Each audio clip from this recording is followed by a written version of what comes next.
Good afternoon, Pamela.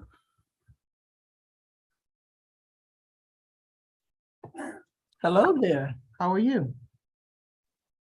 I'm doing well, Good. but I don't see myself on the screen yet. Did you did you unmute no. By the way, we're on YouTube, so. Okay. Here. All right.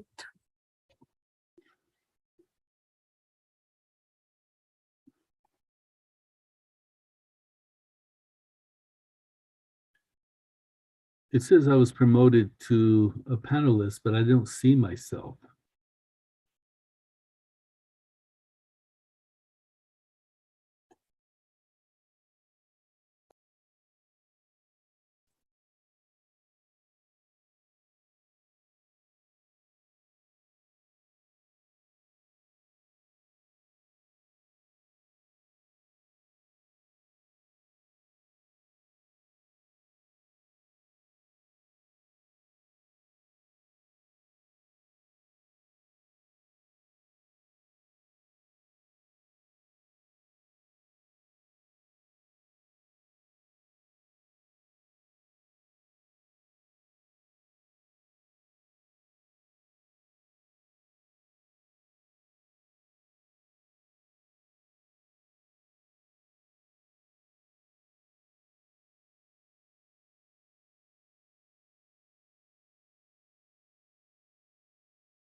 Hey, Demlis, are you going to Japan tomorrow?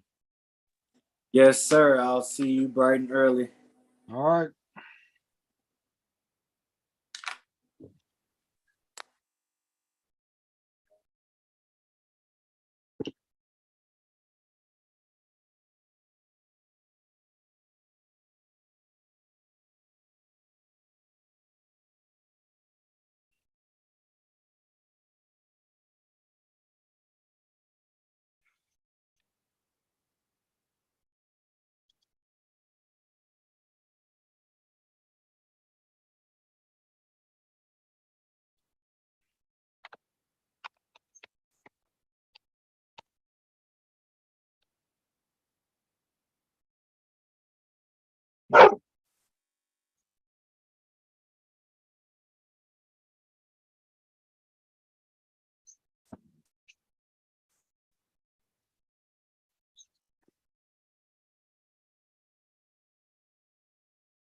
I see 3 of us, Madam Clerk. When we get a 4th, are you ready to go? Yes, I am. Okay. I just saw McLaughlin sign in. Gail, are you with us?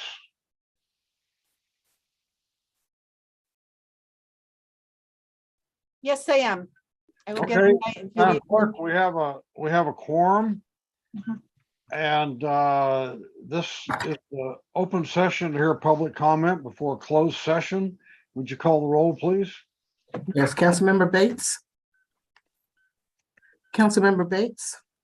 Absent. Councilmember Jimenez. Presente. Councilmember Johnson. Here? Vice Mayor Martinez.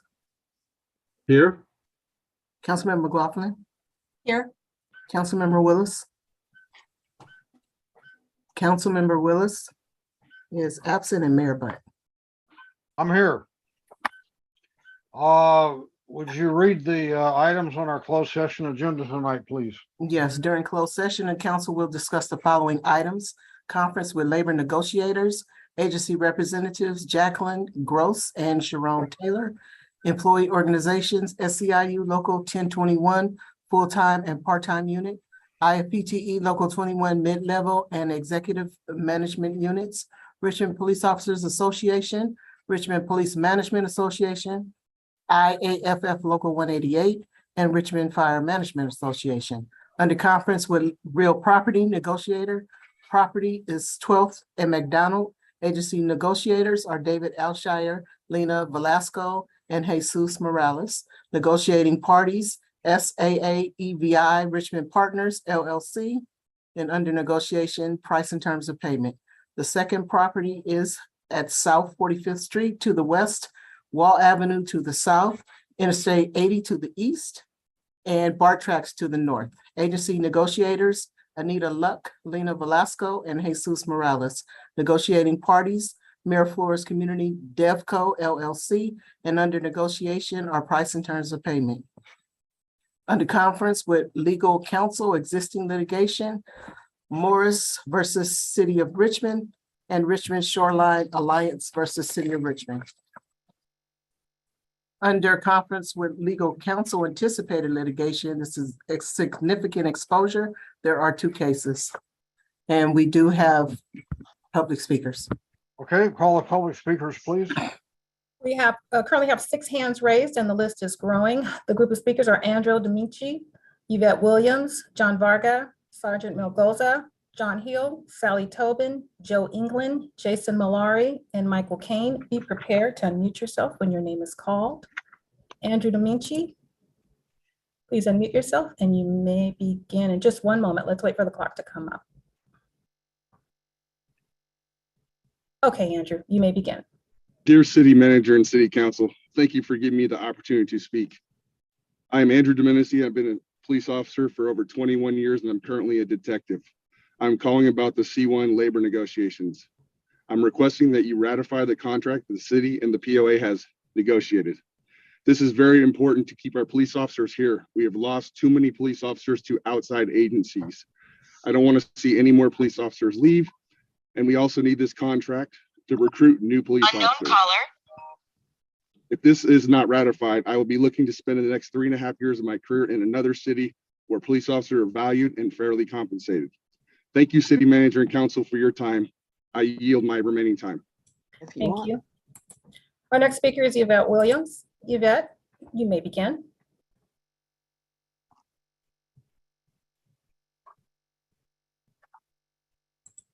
Yvette, please unmute yourself and you may begin. Good evening, Mayor, Vice Mayor, and members of the City Council. My name is Yvette Williams. I am an Associate Administrative Analyst and a member of IFPTE Local 21. I am proud to serve the residents of Richmond. This City Council has demonstrated support of its workforce in the past, and I am requesting that support again this evening. Almost 2 years ago, the City of Richmond hired an outside consultant to conduct a study which examined whether Richmond employees were being paid a fair market rate. The findings of that study were released over a month ago, and the clear answer was no, we are not. The study corroborated what employees already believed, that Richmond employees are lagging between 5% to even 30% behind the market rate for our work. Richmond employees continue to show up day in and day out looking for ways to make this city a better place to live, work, and play for residents despite being already overworked, and in many cases performing the duties of multiple positions due to chronic staffing shortages and/or high turnover and difficulty recruiting new personnel. While many have left for various reasons, there is a dedicated group of employees who have remained and are committed to ensuring that residents of Richmond receive the level of service that they expect and deserve. But this is not sustainable and we need your help. Richmond cannot afford to lose more well-qualified employees to better paying positions elsewhere. Please direct city staff and leadership to share its plan for an equitable salary schedule and implement the findings of the equity study without delay. Thank you, and I yield the rest of my time. Thank you. And the next speaker is John Varga. Thank you. Good evening. My name is John Varga, and it is my privilege to speak with you this evening on behalf of the hardworking members of IFPTE Local 21. This council has been supportive of its workforce in the past, and we are asking for that support again this evening.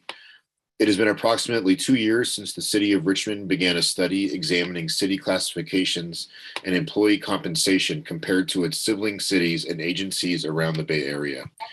The results of that study were finally made public a month ago, and we learned that compensation for Richmond employees lags significantly behind our counterparts throughout the Bay Area, as much as 8, 15, even 30% behind comparable positions in other cities. It's no wonder that we are seeing so many skilled members of our workforce leaving Richmond for other employers, and we are having so much trouble recruiting candidates to fill vacancies. This is why it is imperative that the city implement the findings of the compensation study that it paid an outside consultant to perform and has taken so much time to complete.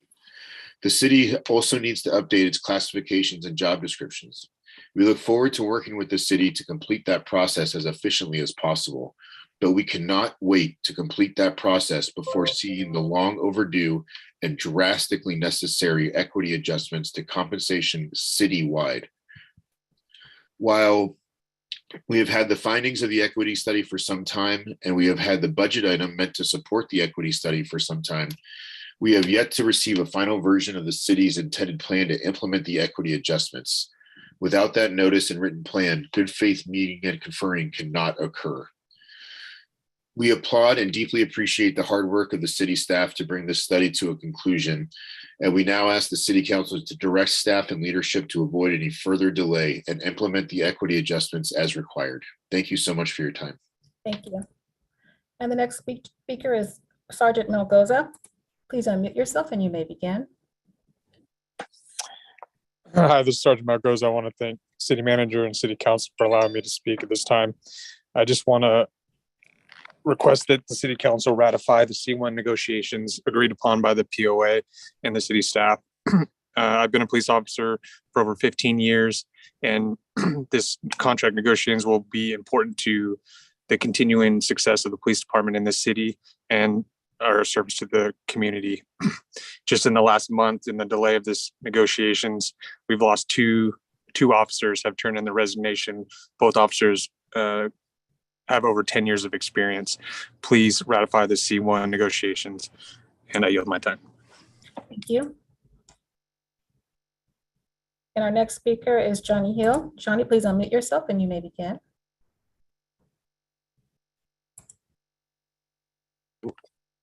Hello. Hi, Mayor, City Council. It's funny to be on this end of the council meeting. Usually I'm on the other end.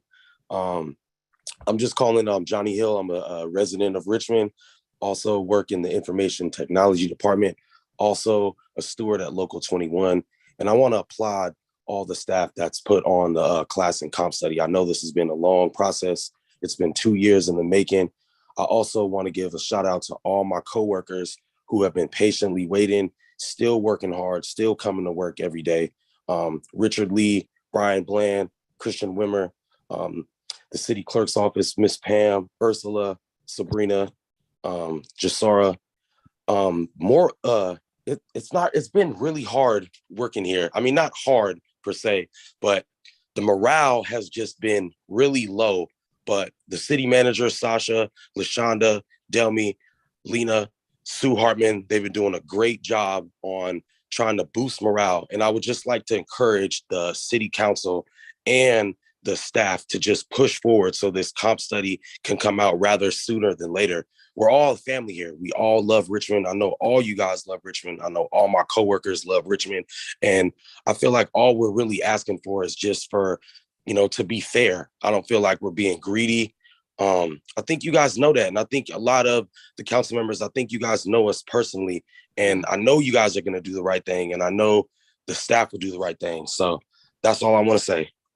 Thank you. And the next speaker is Sally Tobin. Sally, please unmute yourself and you may begin.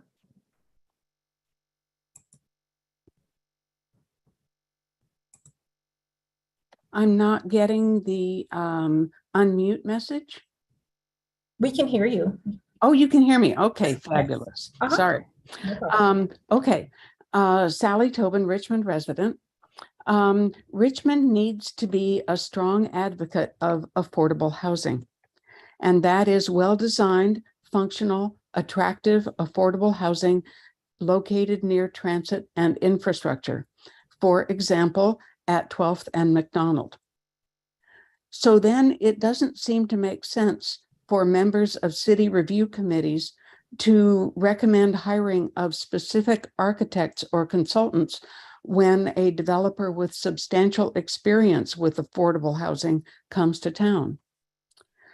And so then it was not Richmond's finest hour to have the chair of the DRB say that the proposed building needed a campanile like Sather Tower on the UC campus, among other suggestions.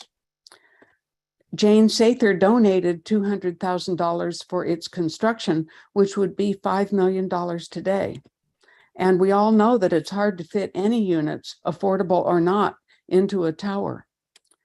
Expecting a builder of affordable housing to include a tower as a landmark seems both naive and obstructive. So I think Richmond needs to do better and can do better. Thank you very much. Thank you.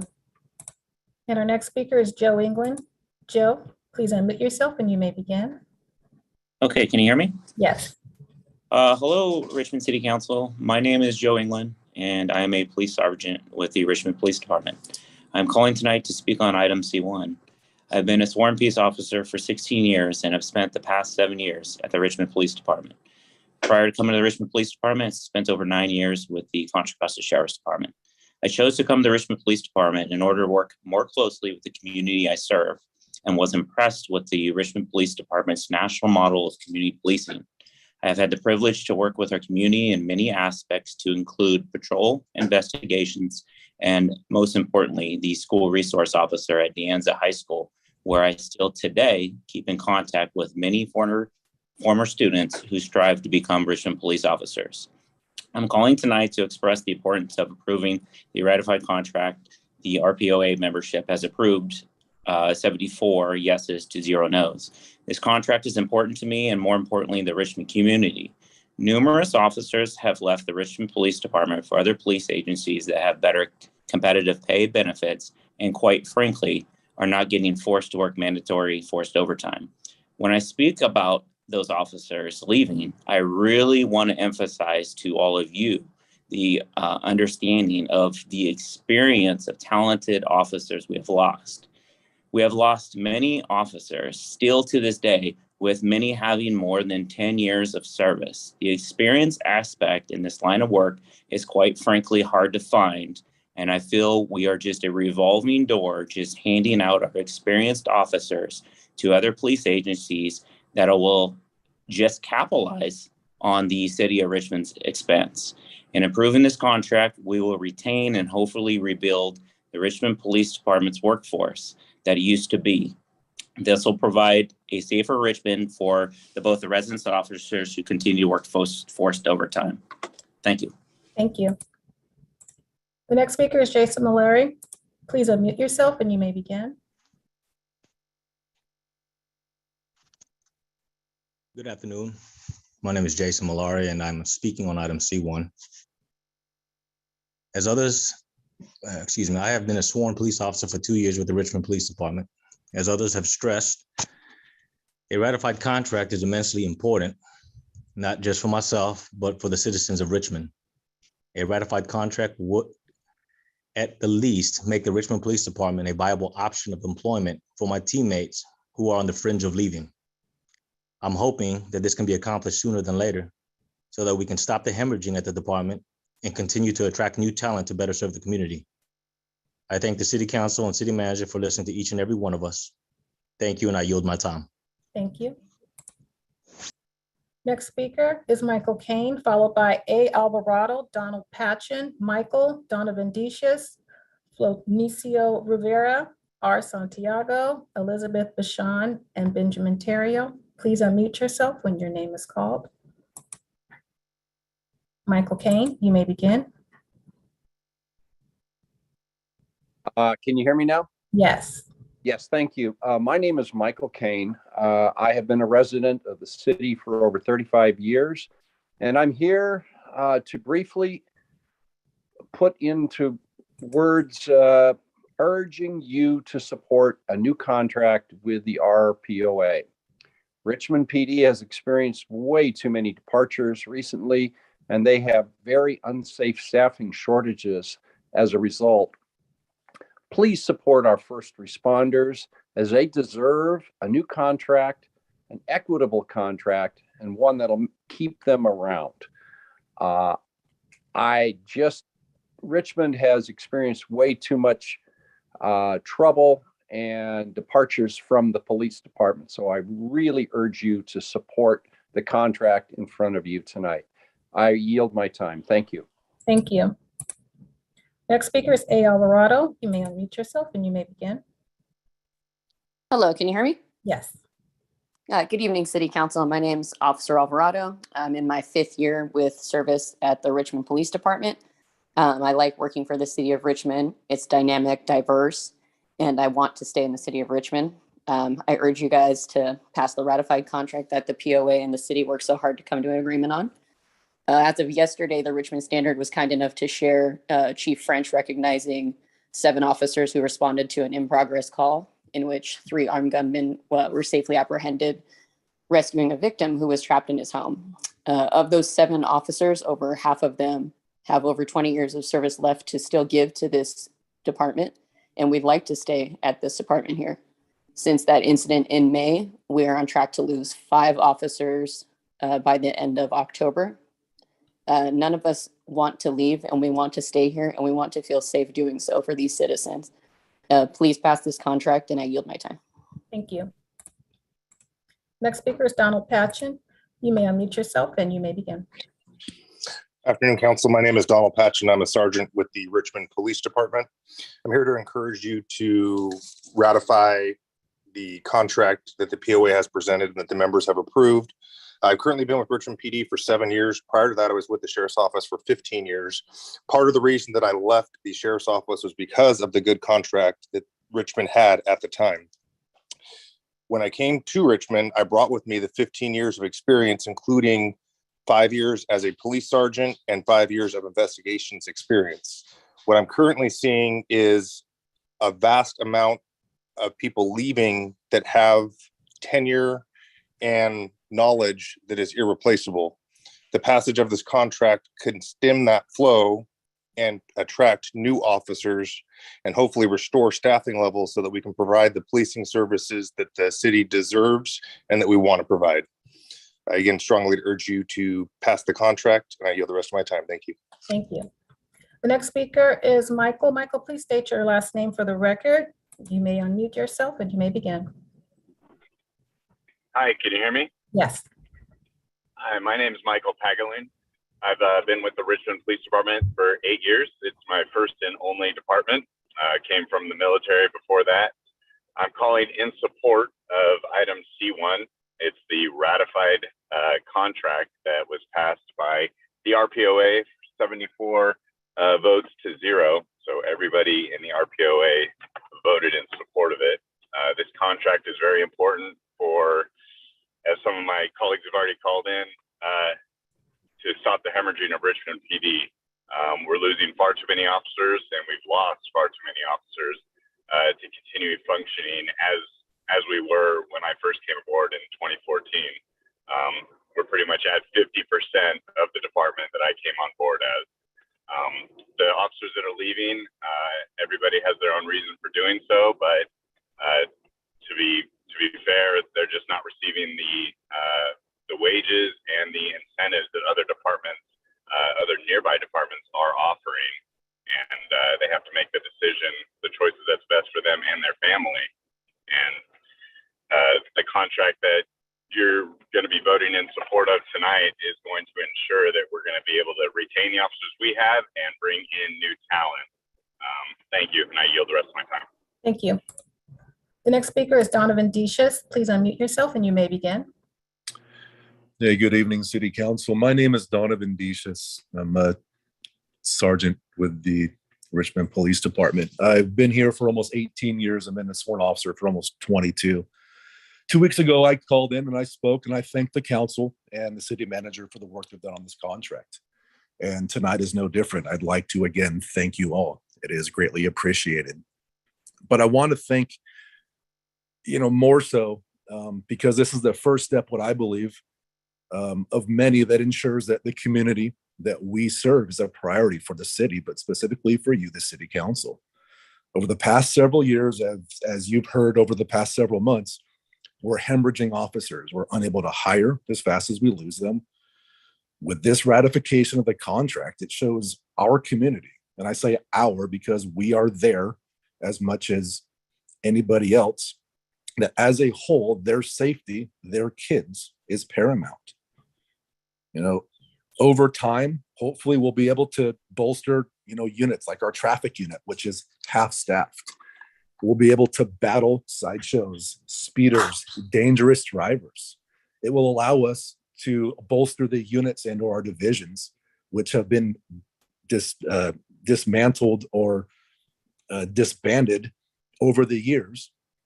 And when we're able to get those units back, the officers or the detectives that have subject matter expertise are going to be able to train the newer officers. As I say this, we're set to lose 3 more veteran officers. They're kind, compassionate, they're hardworking, and they're qualified. And that does nothing but hurt the community because those are qualities that every single department or every single business wants in their employees. So please ratify the contract, not just for us, but for the community as a whole. And I thank you. Thank you. Next speaker is Florencio Rivera. You may unmute yourself. You may begin. Hello, this is Sergeant Rivera with the Richmond Police Department. I started my career with the Richmond Police Department, and I plan on ending my career with the Richmond Police Department. I'm about halfway through my career, and so my prerogative right now is to retain quality officers with the department. That's why I also support the contract, and it's something, again, that was ratified by every member that voted.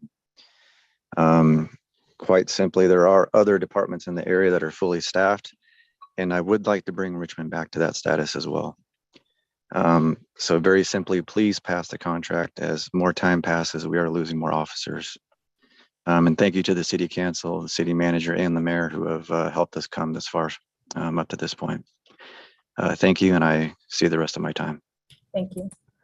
The next speaker is R. Santiago. Please unmute yourself and you may begin.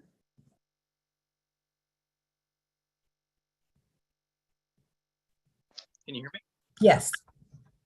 Good afternoon. My name is Riley Santiago. I'm a police officer for the city of Richmond. I'm calling to request your support of the ratified RPOA contract. Your police department is facing an unprecedented staffing crisis. RPD has continued to provide services despite frequent mandatory and forced overtime, understaffed or non-existent special units, and an ever-dwindling number of officers. Please vote to support the RPOA contract and show your support for every law-abiding citizen of Richmond. Thank you. I yield my time. Thank you. Next speaker is Elizabeth Bashan, followed by Daniel Reyna, Tom Tran, Shawnee Johnson, Don Nelson, Officer Tagorda, Bodges, and Ben Terrio. Elizabeth, please unmute yourself and you may begin. Good evening, city manager and council members. My name is Elizabeth Bashan, and I'm a patrol lieutenant with the Richmond Police Department. I'm calling in regard to item C1 labor negotiations. I want to thank all of you for your consideration and hard work on the RPOA contract. I am requesting that you ratify this POA contract so that we can retain our highly skilled and dedicated officers. By ratifying this contract, we will become a more competitive agency that can recruit high-quality candidates. The men and women of Richmond PD want the opportunity to provide a high level of service and public safety. I urge you to ratify this contract so we can get back to the staffing levels that support the community policing model for which we were nationally recognized. Thank you for your time. Thank you. Our next speaker is Daniel Reyna. Daniel, please unmute yourself and you may begin. Hello, can you hear me? Yes. Great, thank you. Good evening. My name is Daniel Reyna. I'm a police sergeant for the city of Richmond. I work currently in recruiting, and I'm calling tonight regarding the ratification of C1. We need to make sure that this gets completed and voted on and passed. Again, in recruiting, we're struggling as it is, as you're all well aware, as all my coworkers have already mentioned. People are leaving, people are seeking better job, better pays for different reasons. As far as recruiting goes, we can't compete with other agencies surrounding us. Their pay is much higher. Their benefits are much better. I think City Council has already recognized that by going forward with and agreeing to work with the MRG and CPS and trying to get more marketing out there for us, for the police and fire. But right now, we need this ratification on this agenda to get this contract completed. We can't compete with the other agencies, and all the recruits that are applying are going to other agencies. They come and then they see what we pay and then they leave. So please go ahead and ratify this contract for us so we can start recruiting and start getting more people in the door. Thank you. I yield my time. Thank you. Next speaker is Tom Tran. Please unmute yourself and you may begin. Hello, City Council. Can you hear me? Yes. Good afternoon, City Council. My name is Tom Tran, and I am an officer with the Richmond Police Department, specifically on the patrol unit. I've been contacting citizens throughout the city, and they've been showing their support of the Richmond Police Department, despite the fact of our low staffing, extended response time, and the high priority details that are stacked up on the board. And the reason why we can't handle all those details at once is because we only have minimal amount of officers patrolling the city. And quite frankly, it's dangerous for the citizens and it's dangerous for the officers. And I'm speaking on the item of C1 today in support of the RPOA's contract. City Council, I urge you guys, please do the right thing for the city and do the right thing for the citizens and pass and ratify the RPOA contract. Because if you don't, to put it straightforward, all the officers who are ethnic, have a college degree, speak multiple languages, all the things that you want an officer to help communicate and work with the community will leave. So please, City Council, do the right thing, pass, ratify the RPOA contract. With that being said, I yield my time. Thank you. Next speaker is Shawnee Johnson. Shawnee, please unmute yourself and you may begin. Hi, good evening, Mayor, Vice Mayor, members of the City Council. My name is Shawnee Johnson. I'm a Senior Administrative Analyst in the City Manager's Office and also a member of Local 21. And I'm here this evening to request your support of our workforce as a whole. I genuinely enjoy my job here at the City of Richmond. I love my coworkers, and I just find it disheartening to come to work and see so many of us being overwhelmed by like increasing workloads. Staff is departing, whether it be retirement or other reasons, and then also the delay in implementing the class and comp study. I just think that those things don't do anything to increase the morale. And right now, more than ever, I feel like employees need to feel appreciated, and they need to know that, you know, we have support from the leadership. So I'm here just simply to urge you this evening to provide direction to our leadership and to share the plan for an equitable salary schedule, and also to implement the findings of the class and comp study, and just kind of show your support to us in ways of action. And I yield my time. Thank you. Thank you. Our next speaker is Don Nelson. Don, please unmute yourself and you may begin. Hi, my name is Don Nelson. I've been an officer with the city for 15 years now. In that time, I saw our city grow to become one of the most progressive police departments in the nation. We were lauded by the Obama administration as such. And in that time, I've seen our manpower, our personnel just be decimated by retirements and by the recent whatever you want to call it, but most refer to it as a defund the police movement. That's been crippling for officers in the Bay Area. And quite frankly, it's a deterrent for anyone with experience and knowledge. And we're losing those people to other agencies that have been able to offer higher benefits and higher pay packages. I'd love to see the city get back to where we were, to be one of the best police departments in the nation again. And I think it has that potential. And it all starts with the council ratifying this vote. It shows a good faith effort by the council to show that they want good quality officers at the department, and they care about public safety, and they care about the citizens. Thank you for your time. Thank you. Next speaker is Officer Targoda. Please unmute yourself and you may begin. Hi, can you hear me? Yes. Okay.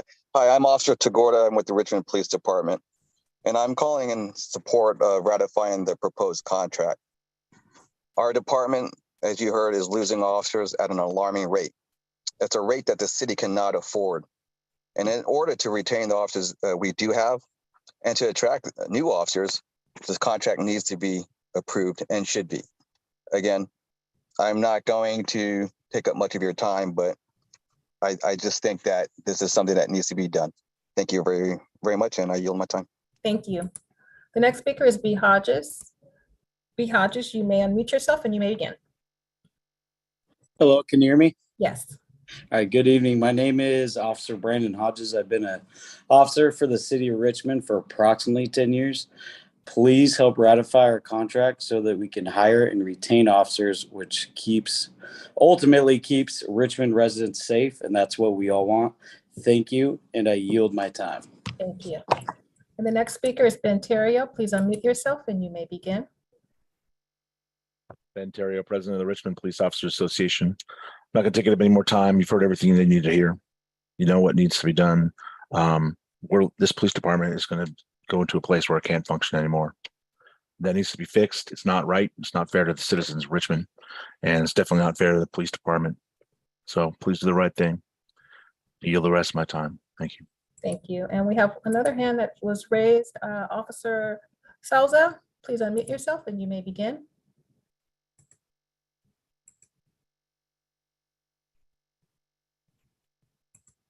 Officer Souza, please unmute yourself and you may begin.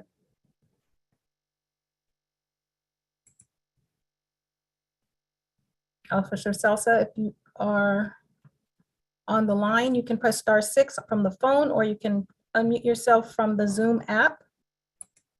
Okay, not getting a response from Officer Souza. All right, and that was our, oh, actually we have two more speakers, sorry about that. C. Fuller, please unmute yourself and you may begin. Hello, can you hear me? Yes. Good afternoon, Mayor, Richmond City Council, and the manager. My name is Chase Fuller. I've been a sworn police officer with the Richmond Police Department for the city of Richmond, going on almost 6 years. I was born and raised here. I have a lot of friends, family that still live in this city. I would like to stay, and I would like to finish out my many years left in my career in the city as an officer. I'm calling regarding the ratification of the C1 contract that the RPO members voted 74-0. It is in the best interest of the city council to ratify this contract in order to save the police officers that are still here, that still want to be here, and that still continue to want to serve this city and the citizens that are living in the city. With that being said, please take regards in this ratifying the C1 contract that the RPA members have worked dearly on. And that's for my time. Thank you. The next speaker is Koa. Please unmute yourself and you may begin. Hi, can you hear me? Yes. Okay, good evening, Mr. Mayor and City Council members. My name is Kwan Nguyen, and I'm a Richmond police officer here. I'm currently assigned to the traffic unit, and I know that traffic issues in the city is one of the biggest complaints that we have due to speeding vehicles, DUIs, accidents, stop sign violators, and sideshows, and so on. However, due to the recent exodus of Richmond police officers leaving our department due to the uncompetitive pay and benefits, we're going to have to continue to lose many resources in our department to include our traffic unit. And it's just unfortunate because this December will be the last time that this department will have a traffic unit, because myself and my colleagues, which are 4 other officers, we're going to have to disband the traffic unit in order to fill the shortages in patrol, which again is unfortunate because we're the only officers in this entire department for a city of our size to focus exclusively on traffic issue complaints that come in from residents, to include speeding vehicles, stop sign violators, sideshows and so forth, DUIs and so forth.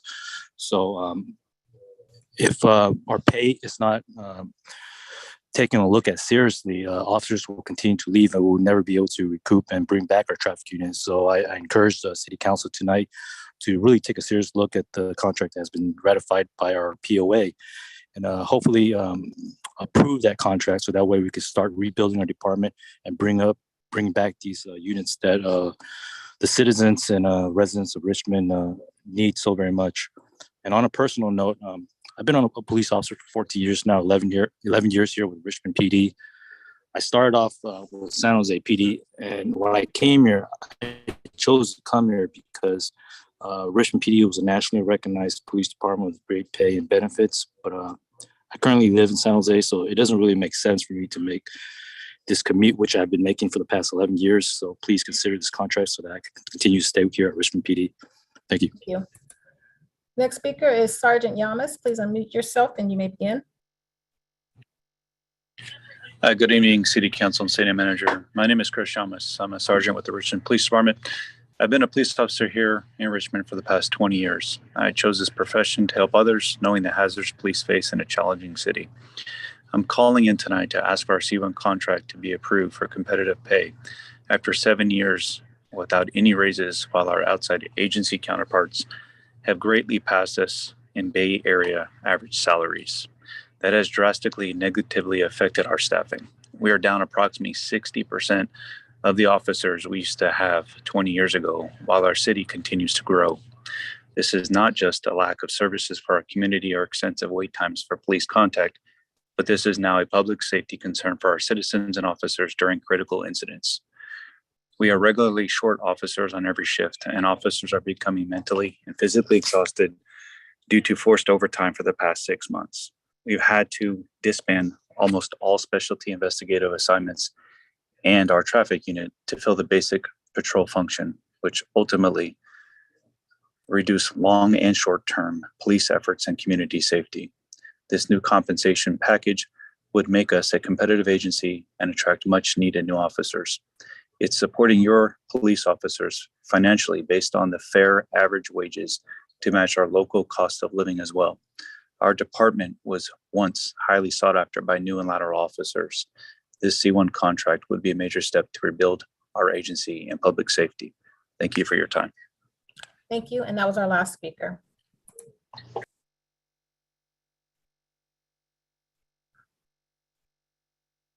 Okay, with that, we are adjourned to closed session.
Hey, how's it going?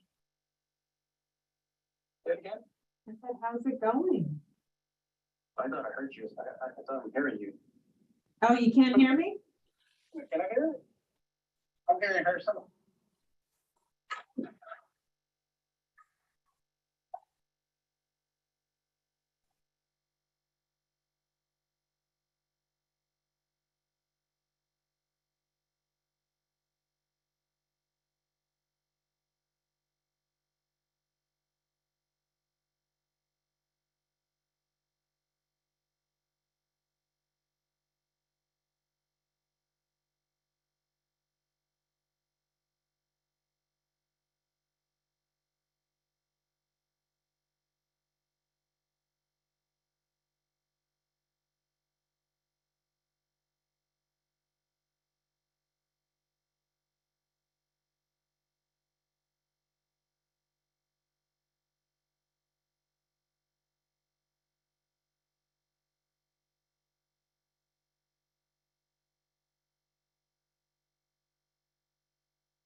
Hello, everyone. This is Richard from KCRT Television. We're hosting the webinar. We're trying to bring in some people. Alexander Kane, look for a dialogue box to ask you to be a panelist. Also, Joanna Griffin.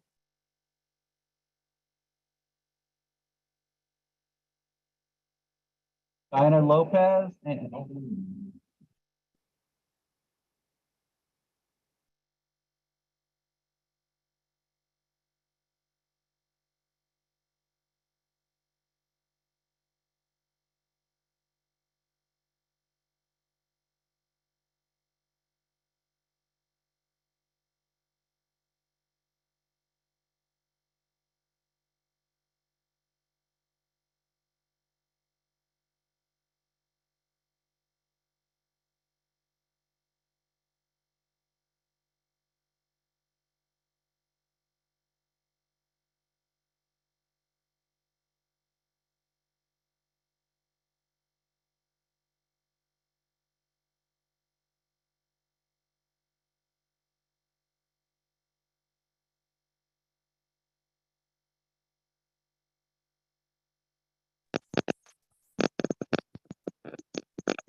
Alexander, we can we test your audio.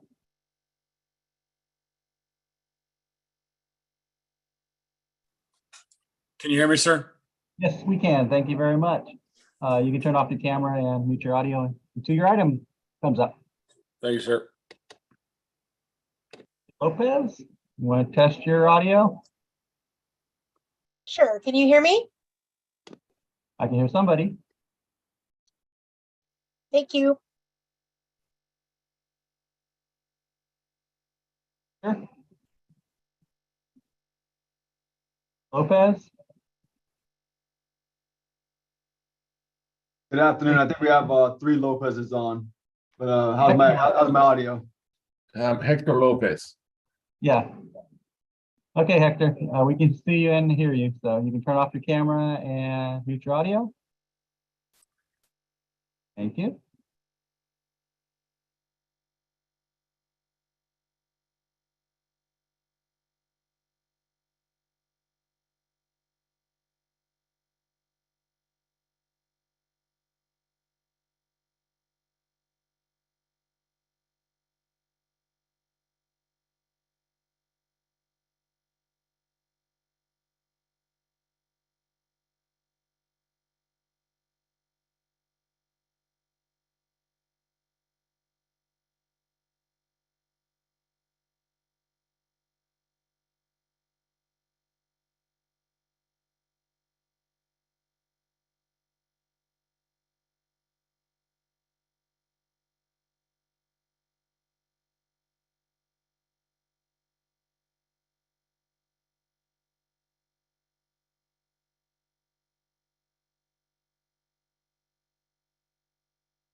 So Pamela's here. I must be with the right group.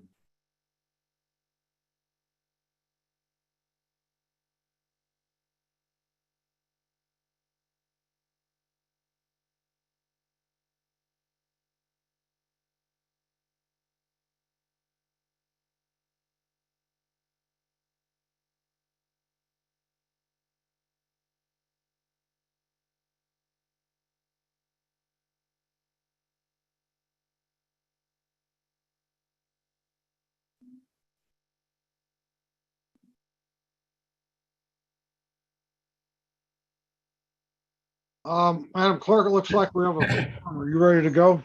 Yes. I thought you was giving Eduardo a minute to show him what he can do, Tom. Okay, welcome everyone to the regular meeting of the Richmond City Council. Would you call the roll, please? Councilmember Bates. Councilmember Bates is absent. Councilmember Jimenez. Presente. Councilmember Johnson. Here. Vice Mayor Martinez. Here. Councilmember McLaughlin. Here. Councilmember Willis. Here. And Mayor Butt. Here. Would you play the instructional video, please? Due to COVID-19, this meeting will be conducted via Zoom pursuant to the provisions of the Governor's Urgency Measure Assembly Bill 361, which suspends certain requirements of the Brown Act. The mayor will call upon council members, staff, and other guest speakers by name. Please speak clearly and state your name before giving comments or remarks. Council members, staff, and guest speakers participating via Zoom with their cameras enabled are reminded that their activities are visible to viewers. Community members participating via Zoom wishing to speak should use the raised hand feature or dial *9 if participating via phone, and the mayor or city clerk will call upon them at the appropriate time. Community members will have up to 2 minutes to speak, 3 minutes for public hearings. After the speaker's time expires, staff will lower their hand and mute their mic. Community members participating via phone will be called upon to speak by the last 4 digits of their phone number. Public input and participation are of the utmost importance to the City of Richmond City Council. Therefore, it is important for public speakers to be ready to address the council when called upon. Public speakers are requested to state their names and city of residence, but providing such information is voluntary. Written public comments received before and during the meeting in accordance with the COVID-19 public comment guidelines printed on the meeting agenda will be entered into the record and published at the clerk's office webpage. If authors of written correspondence would also like to speak on the item, they should raise their hand when prompted by the mayor, and the city clerk will call upon them at the appropriate time. A roll call vote will be taken for all action items. The meeting can be seen on KCRT's TV channel and is being streamed on Zoom, YouTube, and KCRT.com.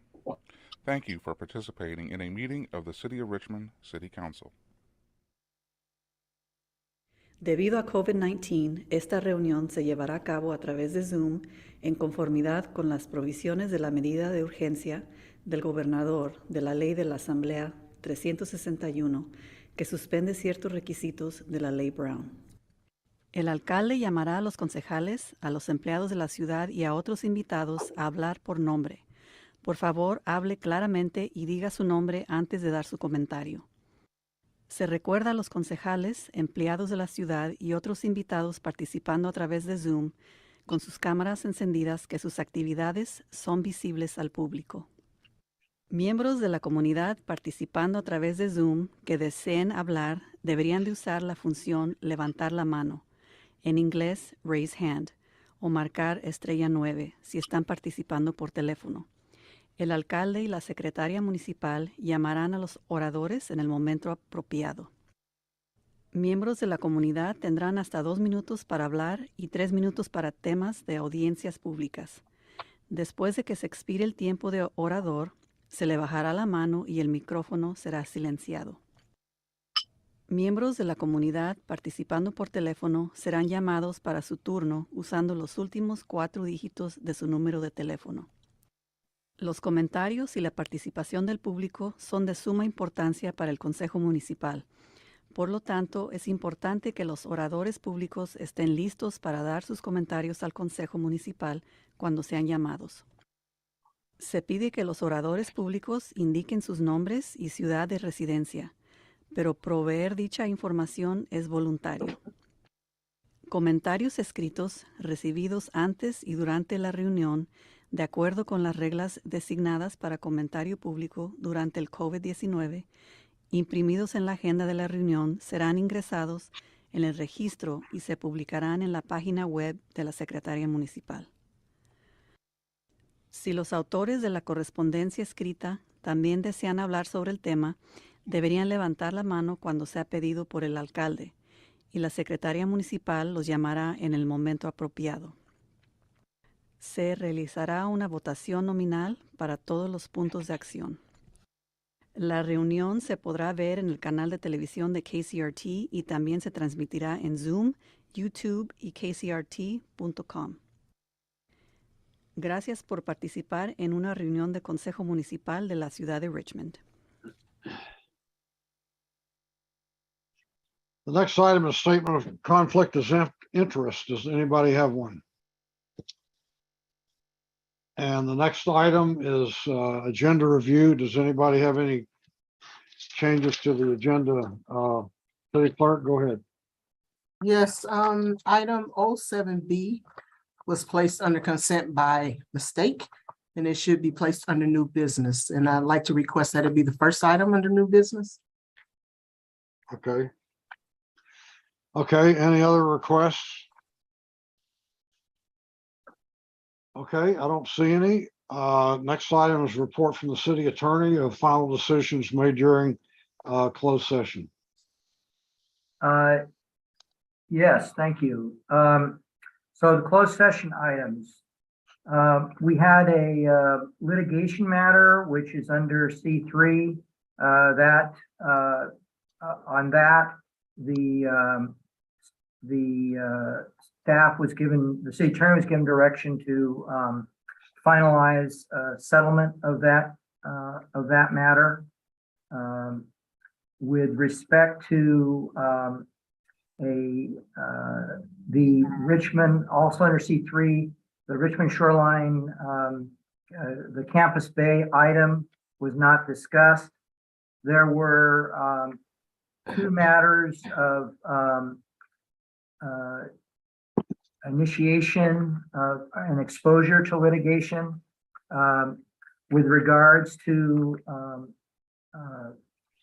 that matter, there was direction to proceed with negotiation of those 2 items and bring appropriate action back to council. The labor items, all the various labor matters were discussed. with regards to the Richmond Police Officers Association, there was direction given to finalize the MOU and bring it back to the next council meeting for action. With regards to Local 188 and the various fire and police management organizations, the direction was for continued negotiations. For the SDIU, Local 21, there was basically a motion that was unanimously approved by the council to implement the class and comp study with regards to those units. And that would come back to the council for final action. For the two. Correction, Mr. City Attorney, I oppose that. Oh, I'm sorry. That's correct. With regards to the property matters, which are 12th and McDonald and Miraflores, we ran out of time. The items were not discussed, so they're put off to the next meeting. I think I covered everything. Well, I don't think you covered it all. You did not report the vote on the police officers. There was a vote. So why aren't you reporting the vote? When it comes back, there will be a vote on the MOU. The MOU has to come back to the council publicly, and at that point in time, you have to vote. That was a vote in executive session, and if I have to repeat it to you, I will. It was 6-1 for the police officer's salary. And that is a matter of record. Why aren't you reporting it? I reported that the direction was to finalize the MOU and bring it back. You reported that Councilmember Butt abstained on a motion or voted no. And why aren't you reporting? He wanted to. I didn't vote no on it. Well, you abstained, as I recall. No, I didn't abstain either. I voted for it. I want the accuracy of what was voted upon in executive session, Mr. City Attorney. If you don't report it out, the mayor should report it out, or I will report it out. Well, the city council took away from me the privilege of reporting out votes in closed session. Well, I'll report it out. It was 6-1 with Vice Mayor Eduardo voting no on the Richmond police officers contract. Now, if I'm wrong, then maybe the Vice Mayor can correct me. But yes, I would like to correct you. I voted no because there wasn't enough information. It doesn't matter why. Okay, look, we're not gonna relitigate this. The vote's been reported and everybody agrees it was fine, it was accurate, and let's move on. Okay, items K and L at the city manager's request, because we're running behind, we're going to waive those two items. Item L and M? Items K and L. Excuse me, L and M. Yeah. L and M, you're right. L and M. All right. We're going to waive those. So that brings us now to open forum for public comment.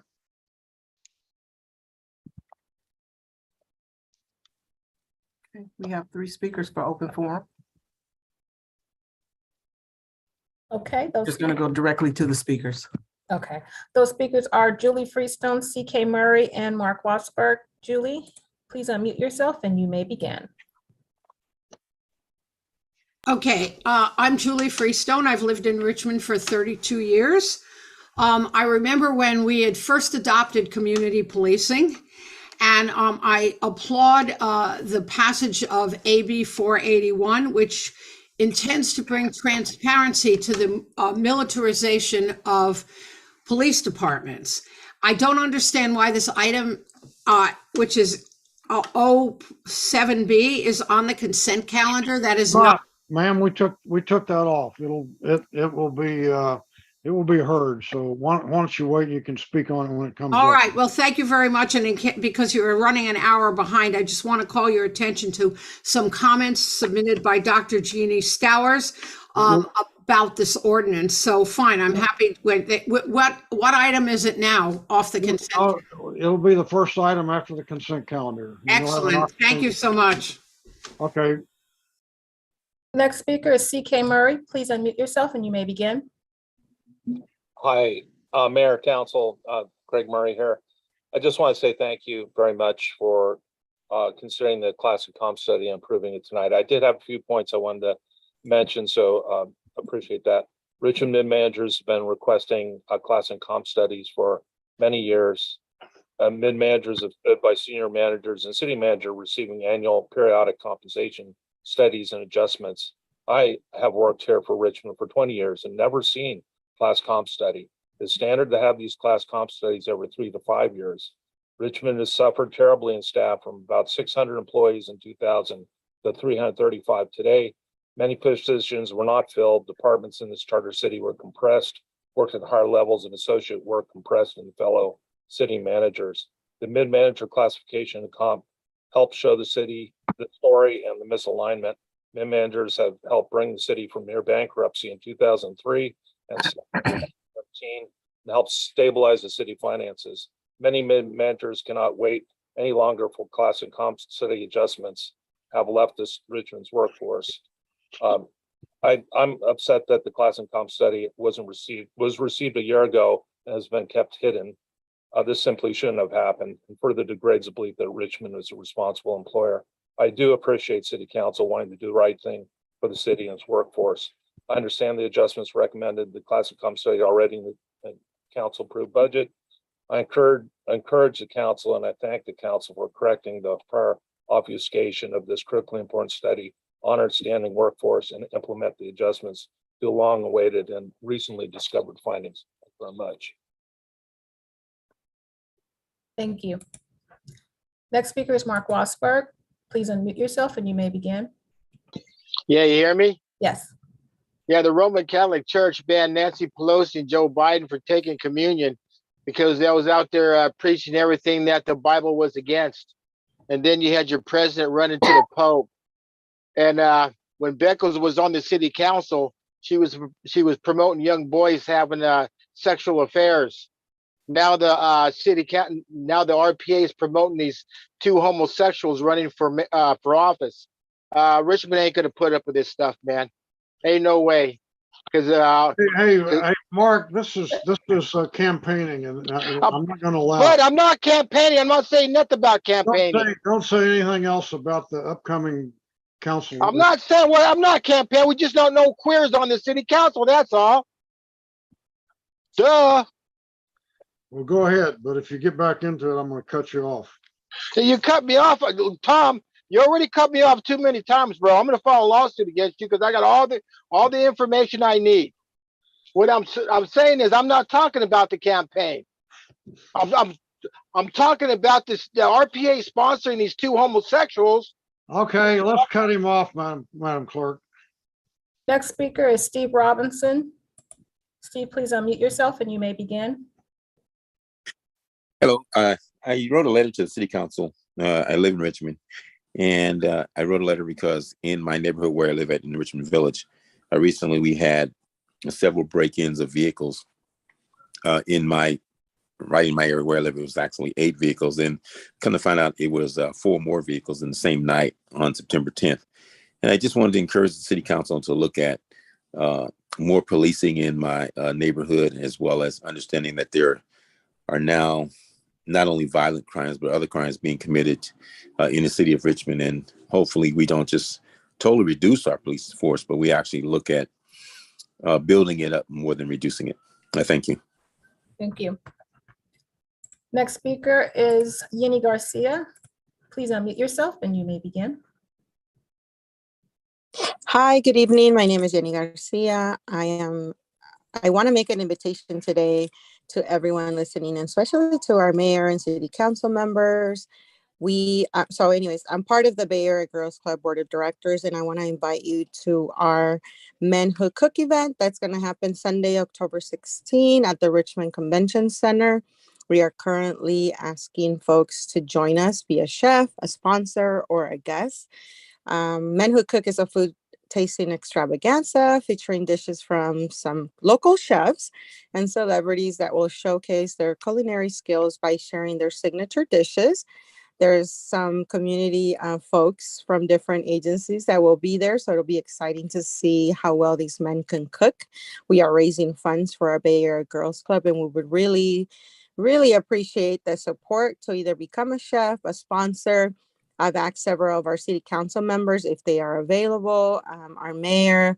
If you're interested, please join us. If you can't be a chef, that's okay. You could still be a sponsor or be a guest. We are currently raising funds for our Bay Area Girls Club girls participants. So I encourage you to join us October 16th at the Richmond Convention Center from 2 to 5.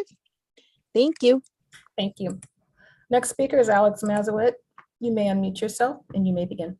Yeah, can you hear me? Yes. Yeah, okay, great. So good evening, Alex Mazouet, Richmond resident and property owner. And I'd like to talk a couple of minutes about housing costs throughout the US and for sure in Richmond as well. Rising housing costs exceed growth in wages, particularly for low-income households. So as most of you know, Assembly Bill 1482 has allowed some California landlords to bump their rent starting August 1st by as much as 10%. And in fact, other landlords can raise their rents even higher. But raising rental costs too high, too fast is one of the major factors that lead to homelessness. So you may dismantle homeless encampments on Riding Road, for instance, near Point Isabel, in the hope that the people you're pushing away will never come back, but this will not work. To me, something doesn't make sense. On the one hand, you want to clear homeless encampments, and on the other, you don't want to regulate steep increase in rental costs, which, once again, is one of the major causes of homelessness in the first place. So what I'm trying to say is that forcing homeless people out of their fragile encampments or evicting renters from their homes does not help anyone. I urge the council and the property owners who are listening tonight, please try to engage in a dialogue with your renters and look at the measures other cities have already taken with a substantial amount of success, I may add, to protect renters and at the same time ensure that landlords have a good return of their investment. So please give it a chance and go vote. Thank you. Thank you. And that was our last speaker. Okay, thank you. Mr. Mayor, I had requested to speak on open forum. Go ahead. I wanted to first acknowledge an icon, the birthday of our beloved Mrs. Betty Soskin, who celebrated her 101st birthday on September the 22nd. So kudos to her, her longevity and the many contributions that she's made to the city. I hadn't planned to speak on this other item, but we just had about a dozen speakers who's come forward and speak in support of the police department. Yet, in executive session, we take a vote. It's disingenuous and also disrespectful to not to report that vote to the general public who just got through speaking to us with reference to why we should proceed with the granting of the necessary salary increase to the police. And why our city attorney ignore that. We've always done that in executive session when we come out. And Mr. Mayor, you know that, former Mayor McLaughlin know that, and most of the city council members know that. And that vote was 6-1 with the vice mayor in opposition. That's not a discussion, it is a fact. So thank you very much for clarifying that. Okay, that brings us to the consent calendar and items 0.7.b, ordinance to approve a military equipment use policy has been taken off the city council, off the consent calendar, and will be moved to the first item to be taken up after the consent calendar. So do we have a motion? Excuse me, Mayor, it was the first item under new business. Okay, I'll move the consent Fair calendar. I'll I'll move second. the consent calendar with the knowledge that 0.7B will be the first item under new business. I'll okay. second. Motion by Johnson, second by Willis. Call the roll, please. Councilmember Bates, Yes. Councilmember Jimenez, Yes. Councilmember Johnson, Yes. Councilmember McLaughlin.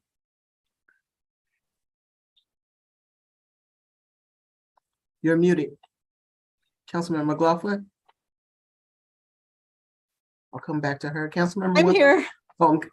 How are you voting on the consent calendar? I vote yes. Okay.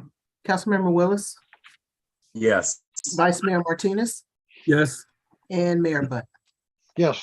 The vote is unanimous. So now that brings us to item P1, a public hearing. Would you read that, please? Yes.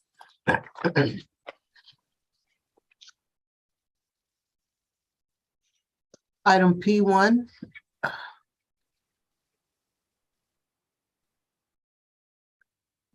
Pursuant to public notice, it's now time to hold a public hearing to adopt a resolution approving an addendum to the general plan final environmental impact report, approving a general plan amendment to modify the land use classification from public, cultural, and institutional to medium intensity mixed use, design review, and density bonus for the purpose of obtaining waivers, and introduce an ordinance first reading, approving a zoning map amendment to rezone from PCI, public, cultural, and institutional to CM3, commercial mixed use, 2.84 acre site at 138th Street for a mixed use, 135 unit affordable and supportive housing development.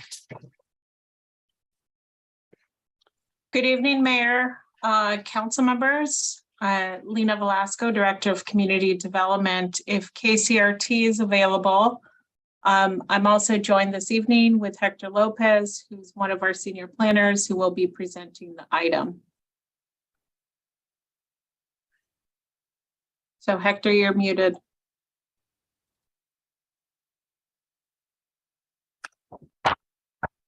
Good evening, Mayor Butt and member of the City Council. My name is Hector Lopez. Can I have the next, please?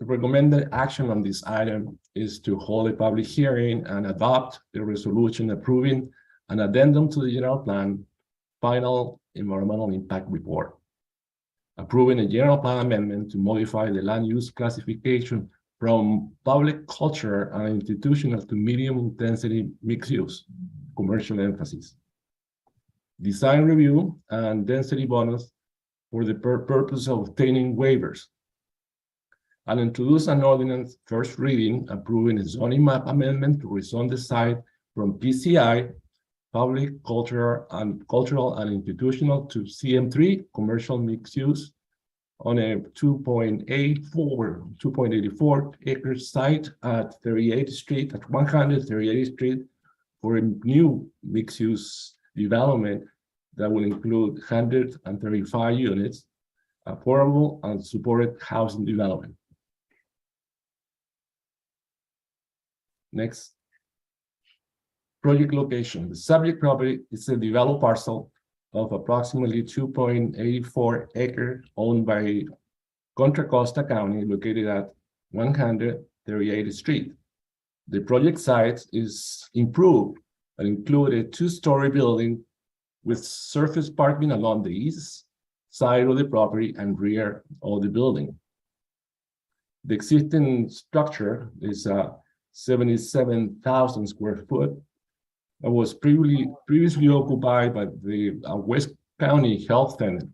The project site is bounded by the Contra Costa County Superior Courthouse on the west, a single-story commercial building on the east, bar tracks on the south and Bissell Avenue along the north. Next. The entitlements that are requested, the project approval requests include a general plan amendment to change the land use designation of the site from public, cultural, and institutional to medium intensity mixed use, commercial emphasis.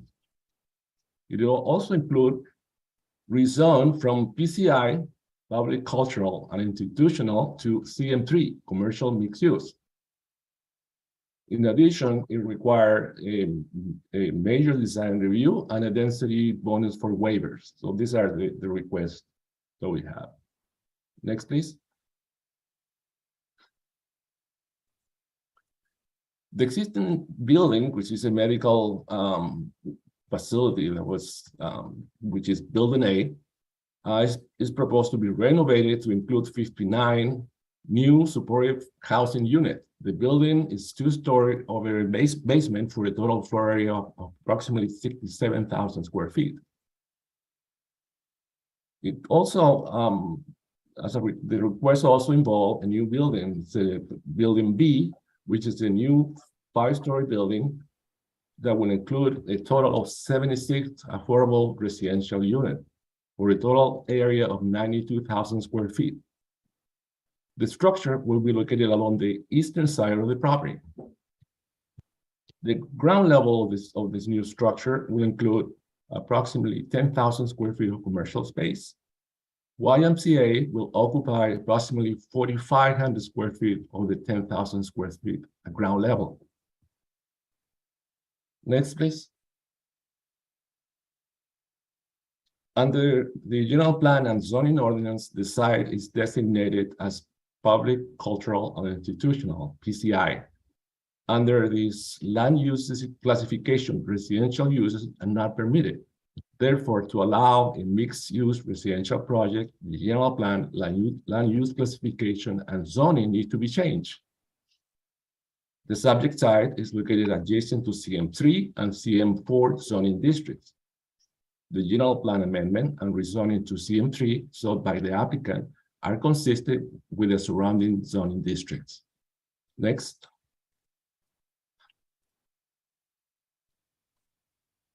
The slide here shows the existing general plan land use designation, which is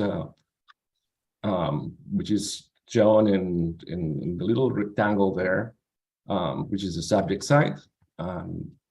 What is being proposed is to change the designation of the site from the current designation, which is public institutional, to CMU, commercial mixed use. Next. On the other hand, the zoning designation of the site is PCI, public community institutional. The proposed zoning for the site is CM3, which is a commercial mixed use. Next. The density bonus waiver that is being requested by the applicant, there are basically three. One is open space, which include a 100% reduction of the private open space requirement and 62% reduction of the required common open space. Parking requirement, a total of 123 parking spaces are proposed. 178 parking spaces are required. The applicant requests a 30% reduction of the off-street parking requirement. Also, the applicant requests a waiver for 1 foot 8 inches over the height limit of the zoning district. The city must approve the request for waiver because the waiver do not violate state or federal law, nor will have any impact on health or safety. Next one. On July 27, 2022, the Design Review Board reviewed the project and requested a waiver. The applicant made some changes to the project design as shown in attachment 1 of the report, Exhibit A, at the conclusion of the public hearing. The DRB recommended approval of the proposed project to the Planning Commission. A public hearing was later considered to for an addendum to the general plan EIR, general plan amendment, rezone, major design review, and density bonus waiver. That was held on August 18, 2022. The Planning Commission recommended approval of the project to the City Council at the conclusion of the hearing. Next, please. Environmental review. An environmental checklist was prepared demonstrating that the project is consistent with the Richmond General Plan. The General Plan EIR adequately addressed and anticipated the described impact of the proposed development. This is consistent with the mandate in the state CEQA guidelines, section 15162 and section 15168. So no further environmental review is required. The project has incorporated mitigation measures to ensure any potentially significant impacts are reduced to less than significant levels. Next. Conclusion and recommendation. The proposed development will further the objective of the General Plan 2030 to generate job and economic activity within the city of Richmond, while also meeting the city's goal in achieving its regional housing needs allocation.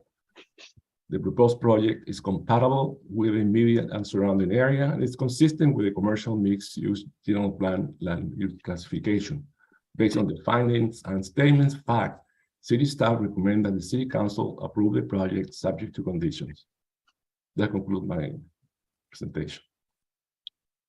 Are there any questions from City Council members? I don't see any. I will go ahead, Vice Mayor Martinez, you have a question? Yeah, just a simple question. This project's going to put a lot of more people on the McDonald Avenue. So have we had any conversations with AC Transit in terms of providing extra services for the people who will be living there? I can address that, Vice Mayor Martinez.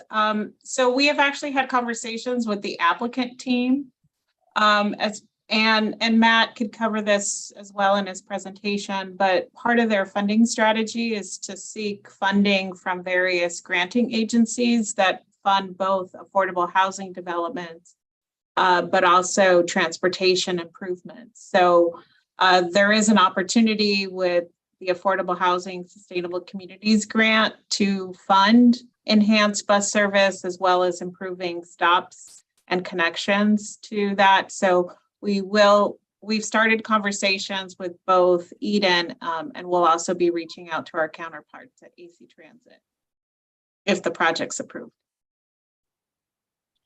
Okay, any other questions from council members? Go ahead, Councilmember Bates. What is our status in respect to meeting the state mandate for affordable housing? Are we fairly on target? Are we behind? Just about where are we from your perspective? So the city is short in meeting its overall regional housing needs allocation for this planning period. However, when it comes to the very low income and low income, we're doing well in that we're meeting our regional needs. However, we fall short in the moderate as well as the above market rate units. So, but we're overall short in our number of housing unit production. So our moderate shortage represent homes valued but maybe 600 to 400,000 thereabout. How do you calculate that? So a moderate rate income is between 80 and 120% of the area median income for the county. So it does typically represent about a $400,000 to $500,000 sale price. Councilmember Bates, one other thing, if I can just add, is that Richmond, with this project, if it's approved, will be approaching nearly 4,000 affordable housing units in Richmond that are completed or in the pipeline, because we currently have about 27 affordable housing developments. And many of those developments were brought online and renovated, but they don't count towards our arena allocation. So really, when you look at Richmond compared to the region, we're doing really well. We just, like the older developments, don't get counted. Let me ask one other question. A number of vacant lots is throughout this city. If we acquired these vacant lots, would those developments be allocated or credited toward our meeting our housing goal? So we get credit for our arena, which is the regional needs housing allocation, for new construction. As the city manager, Ms. Curl, mentions, we do not get credit for rehabilitation, so extending the life of an affordable unit. But all units count towards arena, both above, moderate, unrestricted units. So a new development on a vacant lot would be credited, am I not correct? Correct, yes. So this project, if approved, the 135 units would go towards our meeting our arena. Thank you. Councilmember McLaughlin, go ahead. Unmute, please. I'm sorry, Lena, I thought you were saying that only new buildings, and this is this is a reuse of the health centers. So I thought you said only new buildings count toward RENA. New construction. So in this case, we're converting a commercial building, non-residential, to residential units. So we will get full credit for 135 units. So what would be an example of when it wouldn't be counted? So for example, Nevin Plaza, the city council has approved an agreement to rehab Nevin Plaza. So that will not count towards arena since it's just a remodel. Okay, okay, thank you. Any other questions from council members? Okay, I will open the public hearing, and the process will be that we will give the proponent and the opponent, if any, each 8 minutes to make a presentation.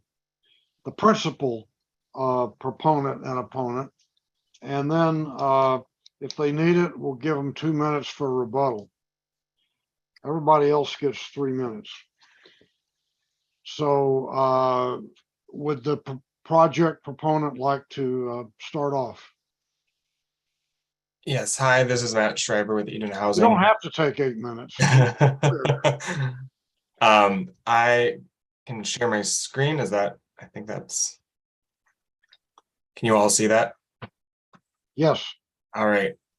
So good evening, Mayor Butt and council members. Thank you so much for taking the time this evening. My name is Matt Schreiber. I'm representing Eden Housing on behalf of one of the two applicants, the other being Community Housing Development Corporation of North Richmond. And I'd like to just start by thanking staff and the Richmond community for their support and work getting this very exciting project to this stage. We're excited to be at this point, and it's definitely been a team effort to bring this affordable housing and enhanced services to Richmond.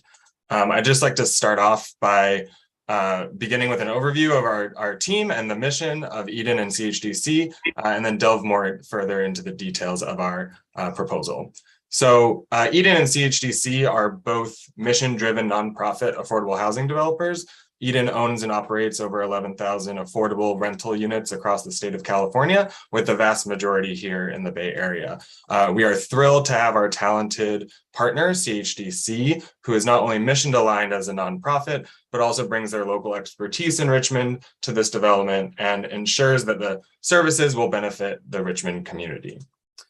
Not only are we a proven partnership together, but we've also brought over 200 units of affordable housing to the city of Richmond specifically. These are the 4 projects other than the project before you tonight that we have worked on together, and the most recent being Miraflora's Senior Apartments, which is directly across the BART tracks from this proposed project.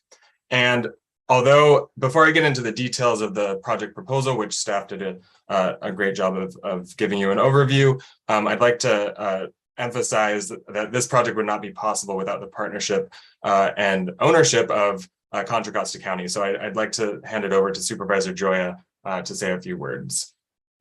Thanks, Matt. And I just want to say we're really proud tonight to really have this partnership to really bring more affordable units into the region.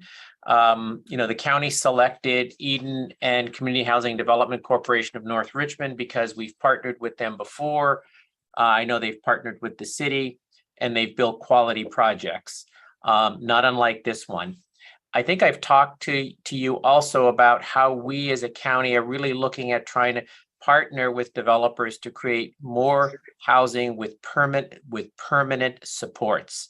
And this project includes 58 units in the old Richmond Health Center that really are oriented toward people in 20 to 40% of AMI, or basically extremely low, and there's permanent supportive services offered on site.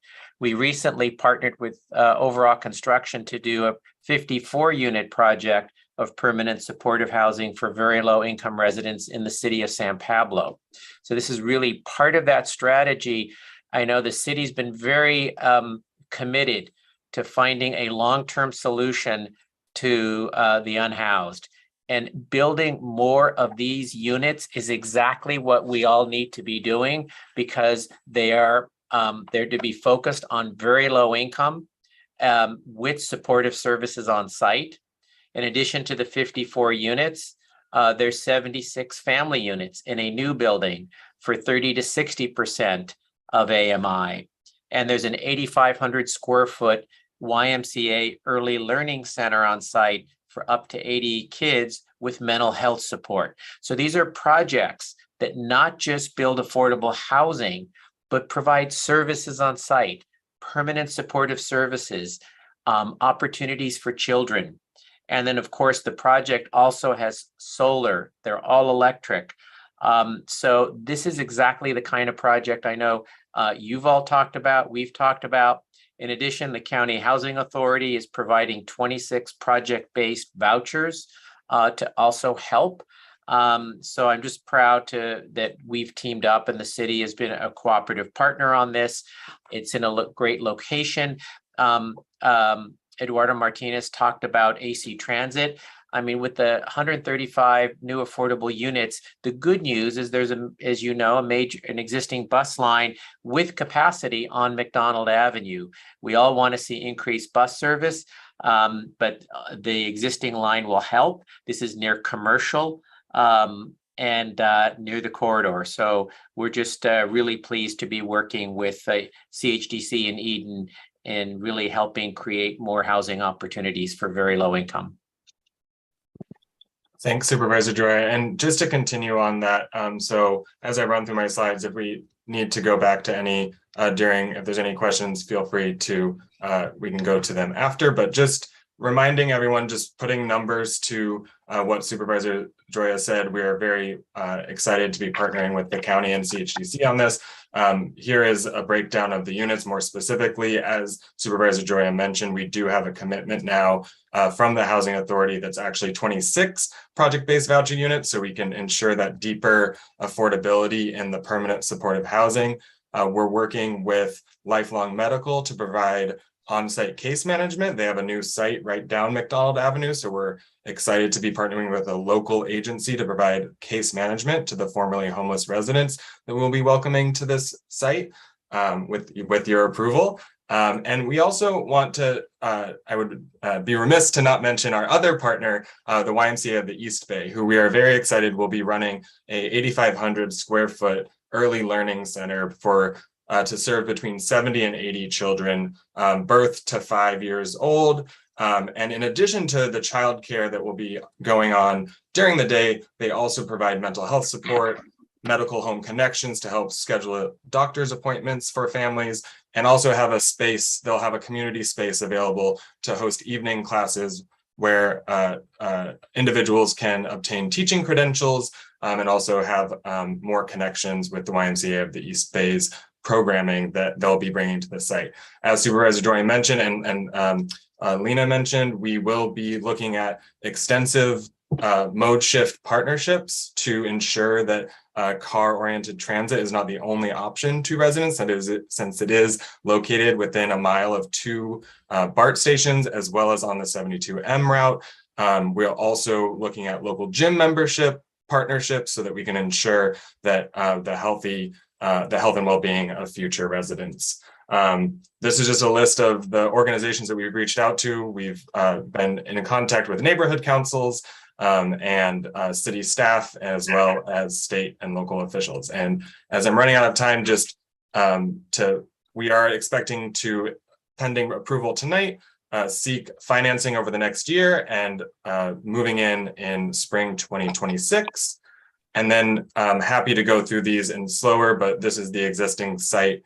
And we're very excited to be bringing more open space to the site. We're planning to carve a hole in the existing building to create an interior courtyard, creating a second level courtyard for the family building, a play area for the YMCA youth, and happy to go through any questions about the site or our layout if there are any questions by council, but thank you for your time. Okay, thank you. Is there a principal opponent to this project who would like to speak?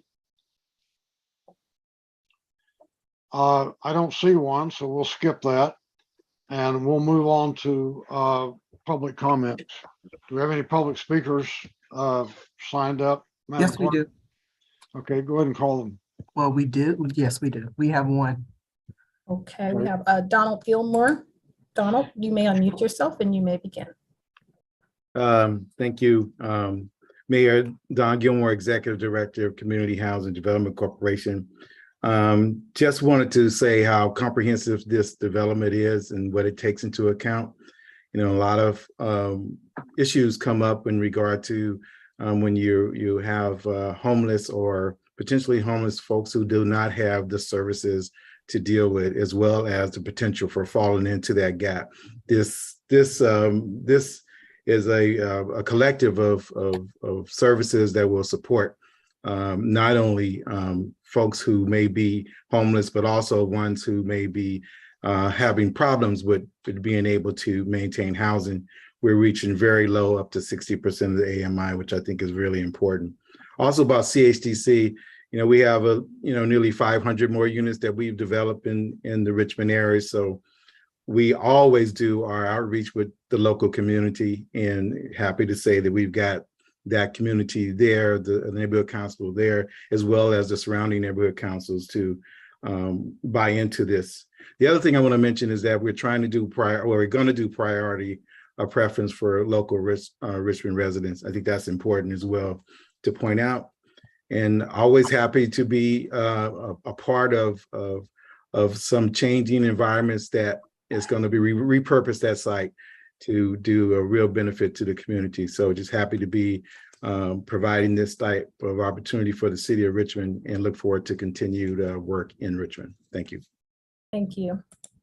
Our next speaker is Julie Freestone. Julie, you may unmute yourself. You may begin.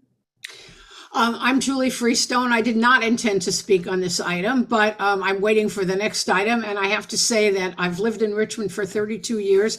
This proposal is on the border of my neighborhood. I used to work for Contra Costa Health Services, and that health center desperately needed help. And it was wonderful when the West County Health Center opened. And it's delightful to see an incredible partnership among all of these agencies to bring a new vision to that building and that area. So I thank you all for working on this. It's great. Thank you. And that was our last speaker. Okay, since we don't have any opponents, we don't need rebuttals. So with that, I will close the public hearing and see if we have any follow-up questions from city council members. Councilmember McLaughlin, go ahead.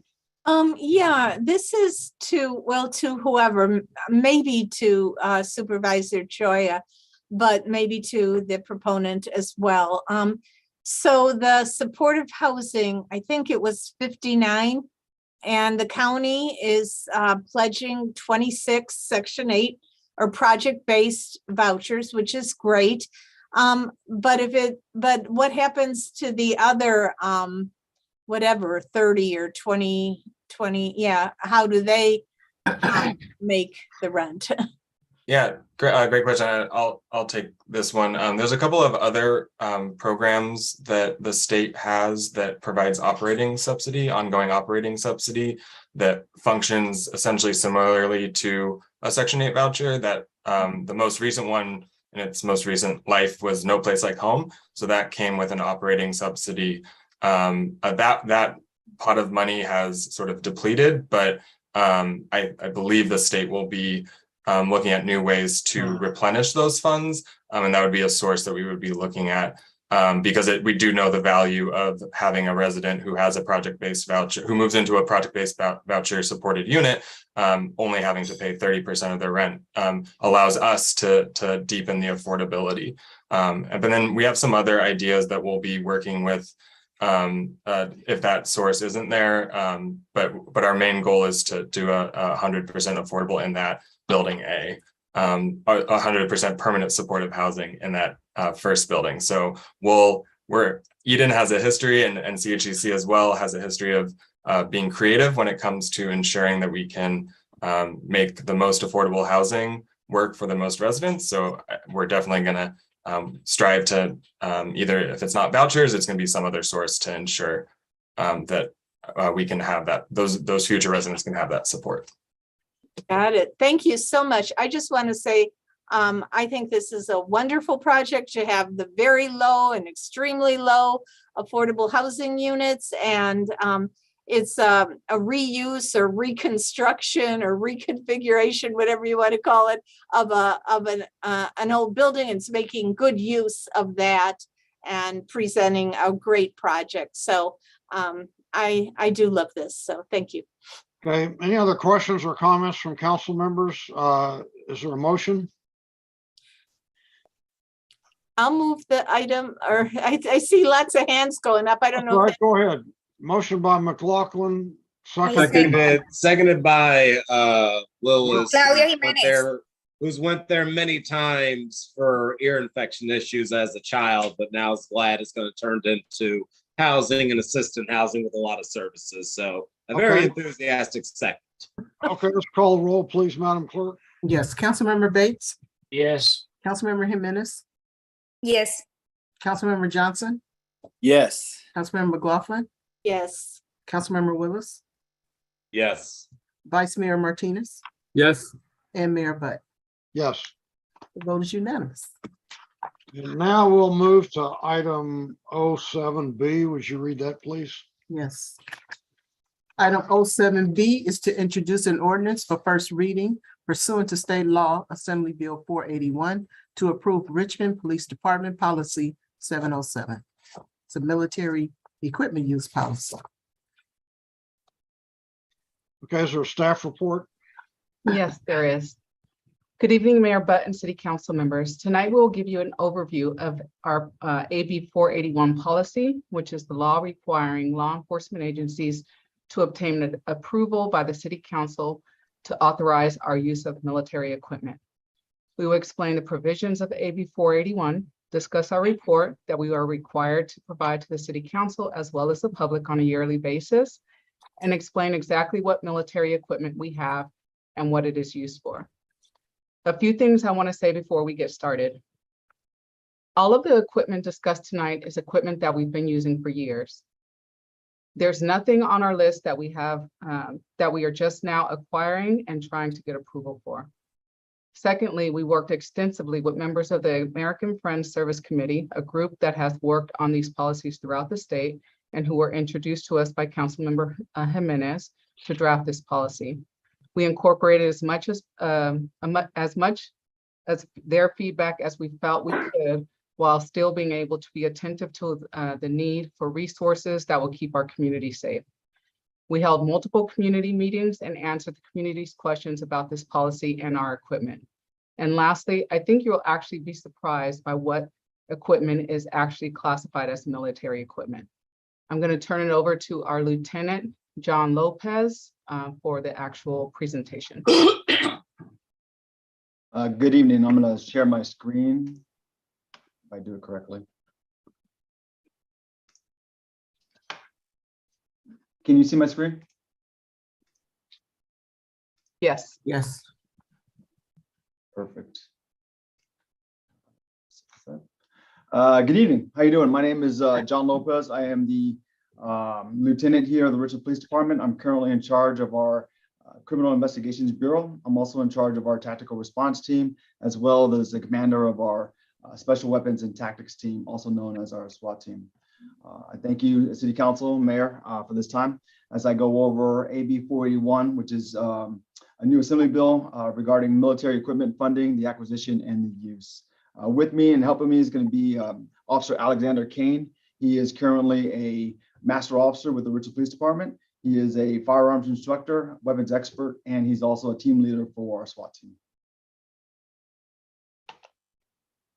This is kind of an overview. We will discuss what Assembly Bill 481 is and how it defines military equipment. We'll go over the equipment that we have in our inventory. We'll go over the purpose of the equipment, take a dive look at our equipment inventory and exactly so you can see exactly what the Richmond Police Department has. And then we'll also go over how it affects the community and then hopefully answer some questions at the end. What is Assembly Bill 481? So on September 30th of 2021, Governor Gavin Newsom signed Assembly Bill 481 into law. AB 481 was authored to address the funding, acquisition, and use of military equipment. This bill was designed to increase the transparency and accountability between the public and the police departments. So we can have that open line, transparency of communication so that the public, the community is aware of exactly what equipment we have as it turns into military equipment. We have an open dialogue with the community, but first we have to get council approval. There is oversight with the Assembly Bill 481 with this new law. With that oversight comes with the CPRC getting involved as well, handling any kind of complaints. It's an independent oversight for us. I've been now, I'll be the one that's the 481 coordinator, if you will. So I'll make sure that any complaints will go into the CPRC. They'll have a complete oversight of that. AB 41 requires initial approval. This requires initial approval from the City Council.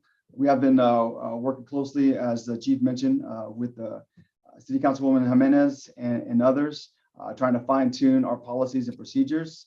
It's been an ongoing project for us to make sure that we stay transparent and that we get the policy dialed in for the community and for the council to read and approve, hopefully approve, or at least to review.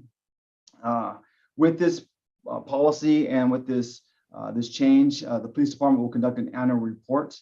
That annual report will hold, or so will have information to what kind of information we have. I'm sorry, what kind of equipment we have, what kind of equipment's been used throughout the year, maintenance, costs, our equipment inventory, and then we'll also have, as the Chief mentioned, community engagement meetings to get the feedback from the community. With those community engagement meetings, we also have a website that's been put up, and on that website we have our policy. We also have the inventory so the community can look at it. And if there's any kind of questions, concerns, comments, they can email us at ab41@richmondpd.net. Those get answered in a timely manner, and they also get recorded on all of our annual reports. Next slide is a list of the categories that is documented within AB 41. As you can see, there are some items here that are red marked, scratched off. Those are categories or items that we currently don't have in our inventory.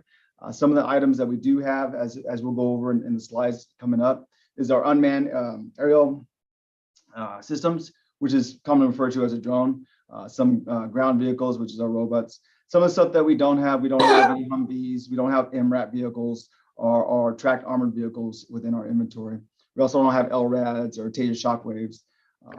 We are out of all the stuff that's on the law, almost less than half of the stuff that we actually possess in our inventory. While the Richmond Police Department's inventory of military equipment is varied, the mere possession of the equipment does not warrant its use for every incident. The police department recognizes that critical incidents are unpredictable and can be very dynamic in nature. A variety of military equipment options can greatly assist incident commanders, officers, and specific units in bringing those incidents to a swift resolution in a safe manner. The use of military equipment is restricted for use only in certain instances, and in some cases, only by certain units. Some of those units could be like this, our SWAT team. So just because we might have rifles in our inventory and accessible to officers, they're not accessible to all officers. Officers have to go through a rigorous 40-hour training first, and they have to be assigned rifles if they want to deploy them on the streets. And we'll go into that a little bit more in depth later on. So I have this slide. This is a recent case that happened on June 30th of this year. One of our patrol officers, former gang detective, he had some information working with the community over on the south side of Richmond regarding some gun trafficking and some gang members within our city. I bring up this case because it was a great case that he investigated, worked with the community, conducted it on by himself with some help from investigators. But this led to 5 search warrants, and it ultimately led to the apprehension of 7 suspects, and then also we seized 14 illegally possessed pistols, rifles, and fully automatic handguns. This case just displays an example of the firepower that's kind of plaguing our streets and our community right now.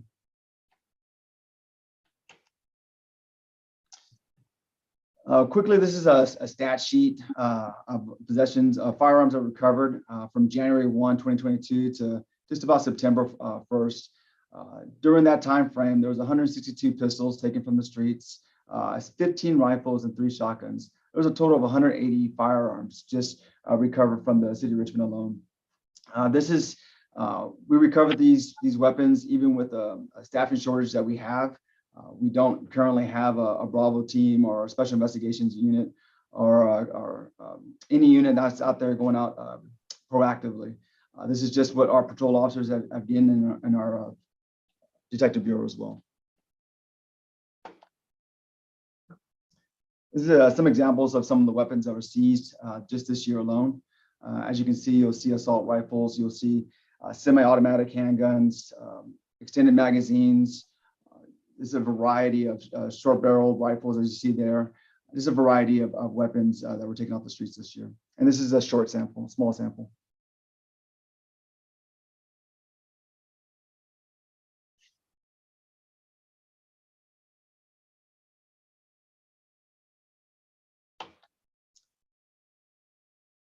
Here's a list of the category of inventory that we have from robots all the way down to kinetic energy, less lethal platforms. And we're going to break those down. So this is our inventory, and this is a summary of our inventory. I'm going to start with our tactical robot that we have. We have 1 tactical robot within the Richmond Police Department. This is used during high-risk incidents such as warrant services, barricaded subjects, hostage negotiations, and rescue operations. We primarily use this. Actually, we only use this on our SWAT team, and it gives us a kind of a safe advantage to enter buildings or enter dangerous high-risk areas without compromising the public or compromising officers. Before entering a structure, particularly in a tactical compromise situation, we want to send a robot in to kind of get eyes on and to be able to listen inside. Next to that, we also have unmanned aerial systems, which is UAS, commonly referred to as drones. We currently have 8 drones in our inventory. These UAS systems can support first responders in various situations, get an aerial perspective of certain scenes. This includes also search warrants, search and rescues, barricaded suspects, or high-risk tactical operations, some disaster response, and then we're also able to video and take photographs of crime scenes. Category 5 is our mobile command center. It's a completely self-contained command post designed to provide incident commanders with a mobile base of operation. This mobile command center is used as a backup dispatch center in case we lose power at our dispatch center. It's pretty nice inside. We have As you walk into the left, you have a dispatch center, and you can close the door. We use it as a quiet room also for hostage negotiation. And then on the right, it's more for tactical commanders, incident commanders with boards, and we can pretty much it's a mobile command post for incident commanders. We also use our MCC, our mobile command center, for things like Cinco de Mayo and Juneteenth. Next, category 7 is our breaching shotguns and projectiles. The breaching shotgun, this weapon allows breachers to safely utilize shotgun breaching rounds in order to disable deadbolts, locks, and hinges. Currently, right now, only SWAT team operators are authorized to use our breaching shotgun. We have 2 of these in our inventory. It's a great system in order to effectively and quickly disengage locks and enter into residences during high-risk operations.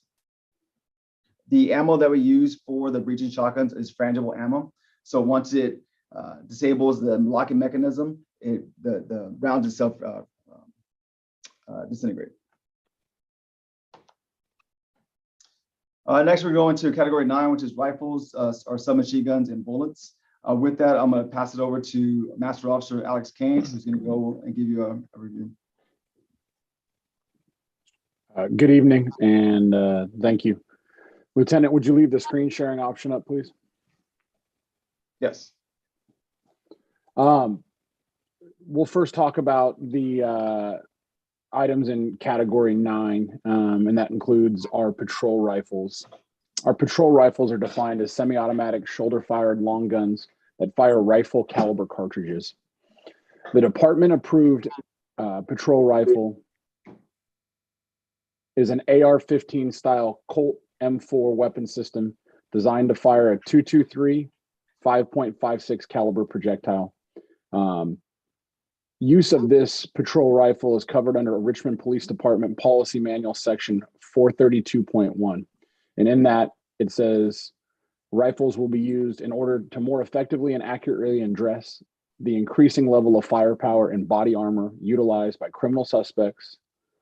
And the Richmond Police Department will make patrol rifles available to qualified patrol officers as an additional and more immediate tactical resource. So we'll get into the capability. These rifle caliber carbines provide the officers the ability to engage hostile subjects and suspects at distances generally greater than the effective distance of our handguns. Additionally, patrol rifles offer advantages over handguns such as increased accuracy and potential to defeat soft body armor, but are not appropriate in all situations.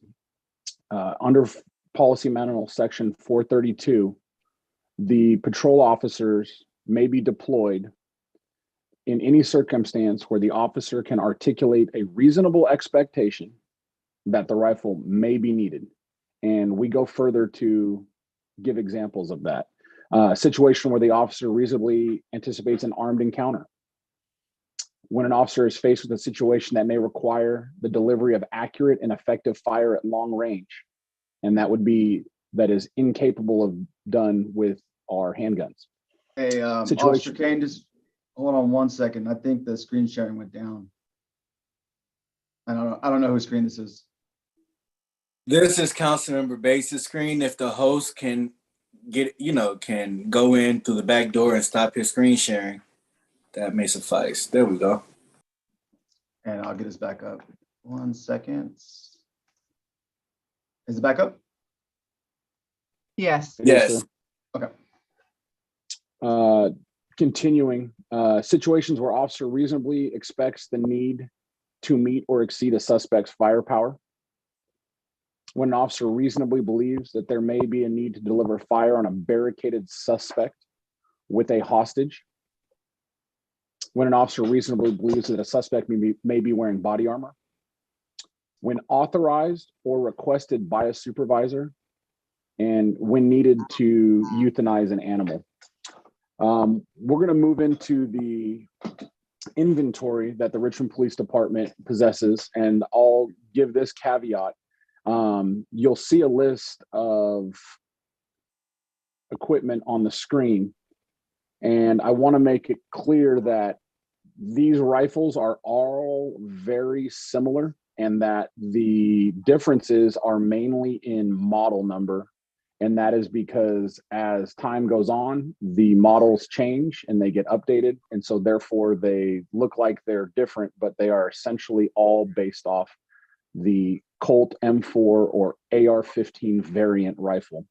We currently have 50 Colt M4 carbines issued or in our inventory, most of which are deployed to our patrol rifle cadre. We have 13 Colt M4/M16 A2, and those rifles are for the SWAT team only. We also have 2 Colt Commandos that are for the SWAT team, 5 DPMS model M160s. Those are SWAT rifles only, and 2 Colt M16 A2s that are for the SWAT team. We have 8 Colt AR-15 rifles that are assigned to the Richmond Honor Guard, and that would be our presentation of ceremony type officers that would use those for funeral details and events such as a 21 gun salute. We do have 1 H&R Arms M14. That rifle has been decommissioned due to its lack of available parts and lack of need, but it is in our inventory, so it is listed. We also have 17 Heckler & Koch 9mm submachine guns that are in our inventory. They have been phased out due to parts being unavailable and the cost of maintenance and keeping them in the inventory. So they are listed, but they are not to be, or they are not currently in use. And if they were, they would only be used for the SWAT team. A couple things we wanted to highlight is that our patrol rifle program is something that is voluntary, in being that after being hired, all of our officers complete 40 hours of firearms training when they are first at the department. After they've been on the department for their probationary period, which is approximately 18 months, and being evaluated, if they have shown the ability and the tactical mindset, they are allowed to put in for an additional 40 hours of training, which is our patrol rifle program. During that training, they will be put through manipulations and different qualifications, which include tactical decision-making and scenario-based role-playing drills. This 40-hour class is post-certified and is one of the longest classes that, to my knowledge, in California police training for just a patrol rifle class. Moving to the next slide, if we would, we could go to category 11 devices. Category 11 covers diversionary devices. Diversionary devices are referred to as light sound diversionary devices, or LSDD, also known as a slang term of a flashbang. A light sound diversionary device is a canister that emit a bright light and a loud noise. These devices are capable of releasing large amounts of storage energy in the form of heat, light, pressure, and noise. They do this through a chemical reaction, which is controlled within the device. They are intended to temporarily distract, confuse, and disorient suspects. They can also be used as an attention-getting device. The usage of these devices are only to be used by SWAT team and tactical response team members. The devices can be used in high-risk tactical operations as an attention-getting device. They can also be used during high-risk warrants, hostage rescue incidents, and some mobile field force incidents to provide an added degree of officer safety by disorienting subjects. The training. Special weapons and tactic team members and tactical response team operators must successfully complete an in-house training and be certified from an instructor before they are allowed to use these during tactical missions, and that is at the discretion of the SWAT or TRT commander. These devices are exactly what they sound. They emit a bright light and a loud sound. They are just that, and they are a diversionary tool used in tactical situations. And I think category 12 is back to you, Lieutenant. Yes, it is. Thank you. Category 12 is chemical agents and impact munitions. These are compound devices and delivery systems utilized by the SRT members. Let me define what SRT is. It's a special response team that includes our SWAT team and our mobile field force team. It also includes our crisis negotiation team. Chemical agents may be used in our policy for crowd control, crowd dispersal, or against barricaded suspects in certain circumstances. It needs to be noted that kinetic energy projectiles and chemical agents for crowd control purposes shall only be deployed by officers who have received post-training for crowd control if the use is objectively reasonable to defend against a threat to life or serious bodily injury to any individual, including an officer, or to bring an objectively dangerous and unlawful situation safely and effectively under control and in accordance with the requirements of Penal Code Section 13652. Category 14 is our kinetic energy less lethal platforms.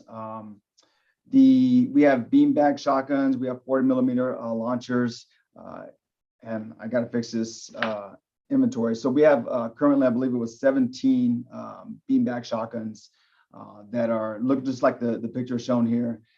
These beanbag shotguns and the kinetic energy devices are used primarily for incidents to bring safe resolutions to possibly violent situations. Circumstances appropriate for deployment include, but it's not limited to, a suspect is armed with a weapon and tactical circumstances allow for the safe application of approved munitions, being a beanbag shotgun or a 40mm. The subject has made credible threats to harm himself or others.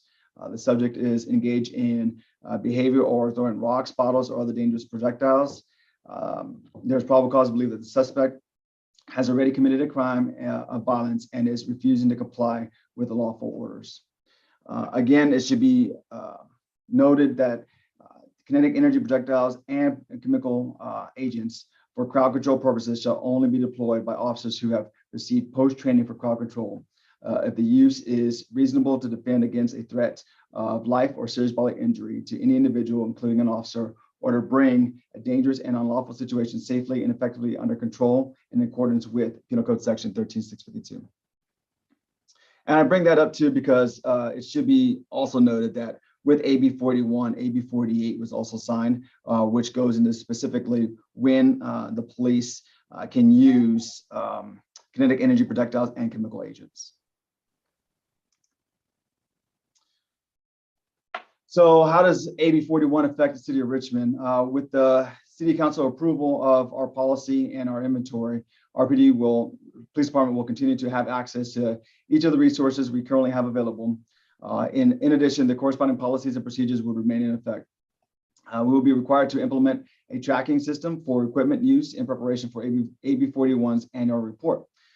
This is what I talked about earlier. So if the policy and the inventory gets approved, we will now have to do the annual report and also do the community engagement meetings and also have that independent oversight. Tonight, without city council approval of RPD policy 707, the police department will cease the use of equipment designated by AB 41. The department will be required to redesign our policies, procedures, and operations for critical incident response. This includes our ability to provide and receive mutual aid. And it's our belief that the safety of the public and the community members will be negatively impacted. Again, as noted before, many items deemed to be being military equipment per AB 41 are in fact already employed by the Richmond Police Department and law enforcement agencies across the country in order to specifically reduce the risk to community members. The Richmond Police Department is committed to using the most up-to-date tools and equipment to safeguard our community. So these items that we have in our inventory right now, it's a minimum amount of items per the other equipment that's listed on the law. I personally believe, as a SWAT operator and a SWAT commander for our city and for this police department, that we're probably short some of the equipment. We don't have armored vehicles to protect the public. That's one of the key things. But the tools and resources that we do have do safeguard our community. And that's all I have. I'm going to stop sharing and leave for questions and comments. Before we finish, I'm sorry, go ahead.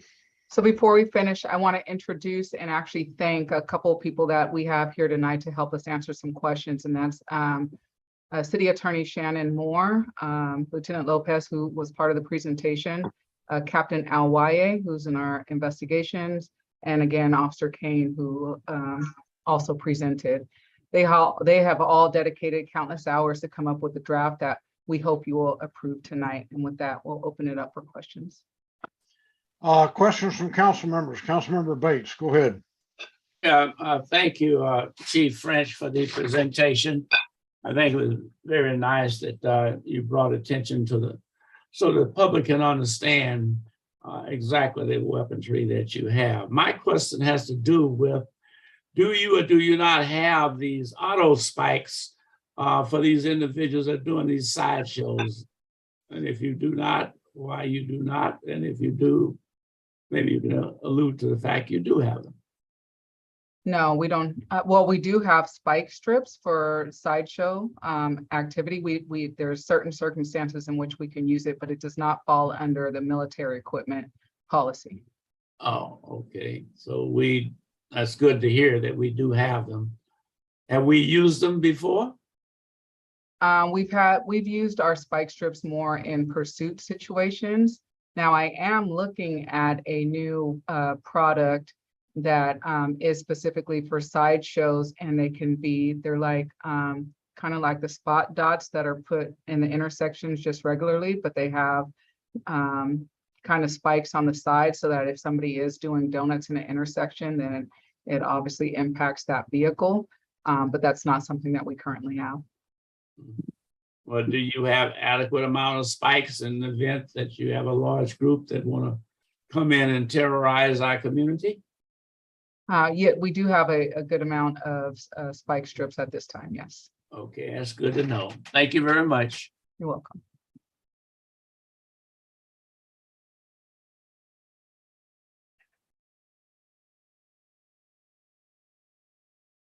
Councilmember Jimenez, go ahead. Yeah, thank you so much, Chief French, and all people who work at Lieutenant Lopez. I really want to thank you because you also have been taking the lead on writing these. I just wanted to make a comment before I do some questions is you sent us the final a review policy to the city council before this meeting. And we are discussing that, and I don't think is up on the website, or if it is on the website, because it has changed from the one that it was put on the agenda on Thursday. Is that correct? So I can speak to that. So Madam City Clerk, you can you posted an updated version of just specifically the inventory. Policy itself has not changed. The attached inventory has changed. That was posted on the public facing website, and my understanding that it's also on the AB 481 RPD website as well. That's correct. Yes, and we did make changes based on feedback that we were receiving from you and the members of the council. I can't remember their names right now. The American Friends Service Committee. And some residents, like Jenny is a resident of Richmond, so she has been really engaged with this. So my question in that is, how does affect that there is a requirement of AB 841 to post things with, I don't know, 48 hours before the meeting, how that is affecting this? Shannon, did you?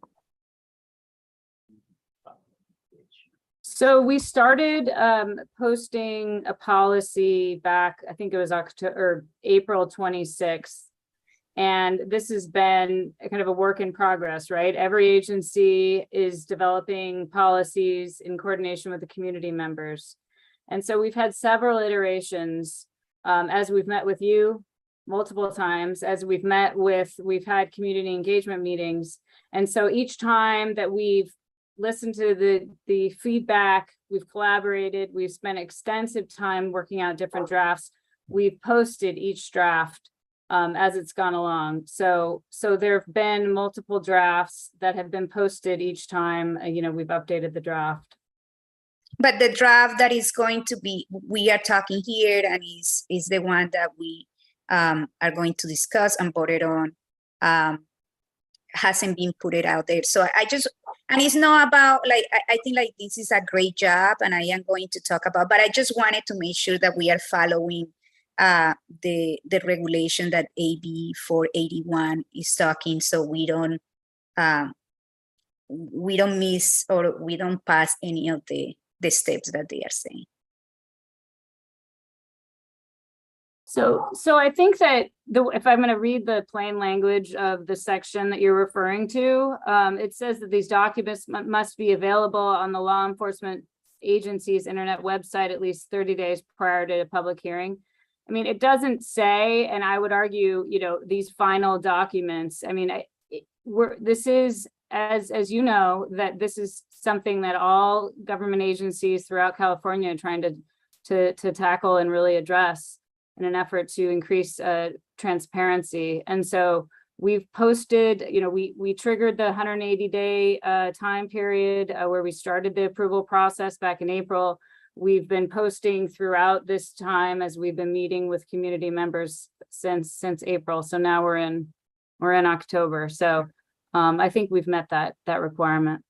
Okay, well, thank you. I just wanted to make sure that we made that requirement. So I think for me, in the new one that we are discussing right now, there are some positive changes that I noticed and that the other community members and the organization that we have been meeting with noticed as, I think having an independent oversight body that, and I just wanted to make sure you identify that in 707.9.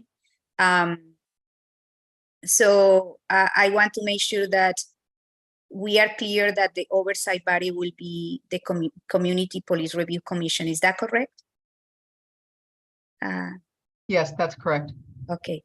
I also thank you for making the changes so that this policy is complying with AB 48, which is another state legislation about how to use some of the military equipment for crowd control. And thank you for that. I think also this proposed policy modifies the remote use against a mentally deranged person because it was kind of vague, and I thank you for that. And I also thank you because the authorized use make explicit for assault rifles. And I have some additional kind of small things that might strengthen the proposal. One is in the assault rifles that maybe instead of using a language that you said, and I am just looking at the language, you said in section 8 to be where the officer reasonably anticipates an armed encounter, changing it to be where is an objectively reasonable anticipation of an armed encounter. So putting where is an objectively reasonable anticipation, so it make it more clear. I think the other things that I noticed is, and I know that police department are dealing with more freedom to have to use the equipment.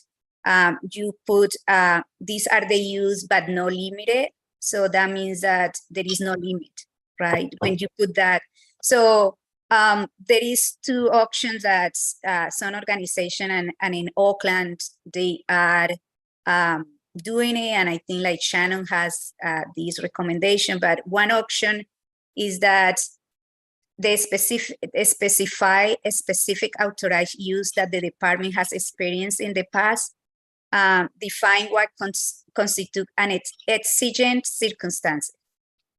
So you define what is that exigent circumstance for the use. Or the option two that people explain in one example, like for instance, the flash bans have a purpose of distraction and had no limits on authorized use. So, but they have sometimes led to injury, disability, or even death, including of children. So adding into the uses section that all use must be for distraction purpose in the case of the less lethal flash band equipment. So add to some constraint on how the deployment can be used, and maybe the deployment has to get approved by a higher run level. So it's just adding some a little bit more in that, because when you put these are the uses, but then you say but no limited, that leave it to unlimited access or limited uses. So just be more specific in that. And Councilmember, can you wrap my it up? last, yes, my last, yeah, sorry. And my last thing, and I thank you for allowing me to go over my 5 minutes. We have been working really hard on this. And my last thing is coordination with outside agencies.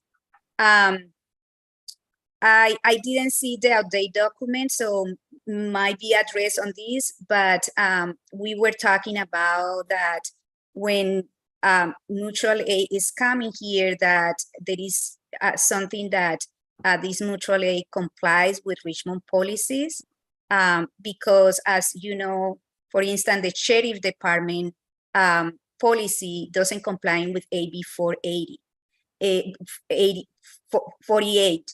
And if they are coming here and they start no complying with the Richmond policies, then they might be doing some things that are illegal under the AB 48.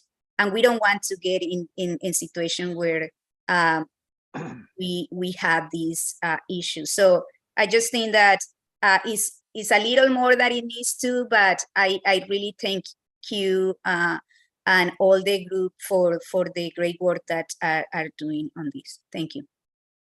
Vice Mayor Martinez, go ahead, please. Yes, I want to thank Chief French and staff for working so hard on improving this our policies. And I really appreciate you working with the community and organizations who are deeply concerned about how these laws affect the community. I think Claudia answered, well, she alluded to one of my questions, which is about Assembly Bill number 48. And it's my understanding that we have considered Assembly Bill 48 and incorporated that language into our policy.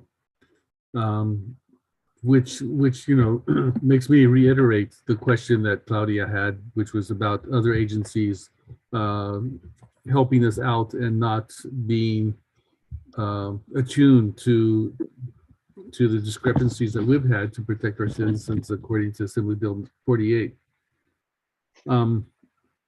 Anyway, my question has more to do with review. Obviously, you have to present a review yearly, and this question I guess is to Shannon. So that presentation automatically entails an approval. So every year it's my understanding that the council needs to review and approve or change, if necessary, the language of the policy. Is that correct? So annually, the council, it's section 707.7 of our proposed policy. The chief of police or designee submits this military equipment report to the council for each type of equipment used within 1 year of approval, and then yearly after. And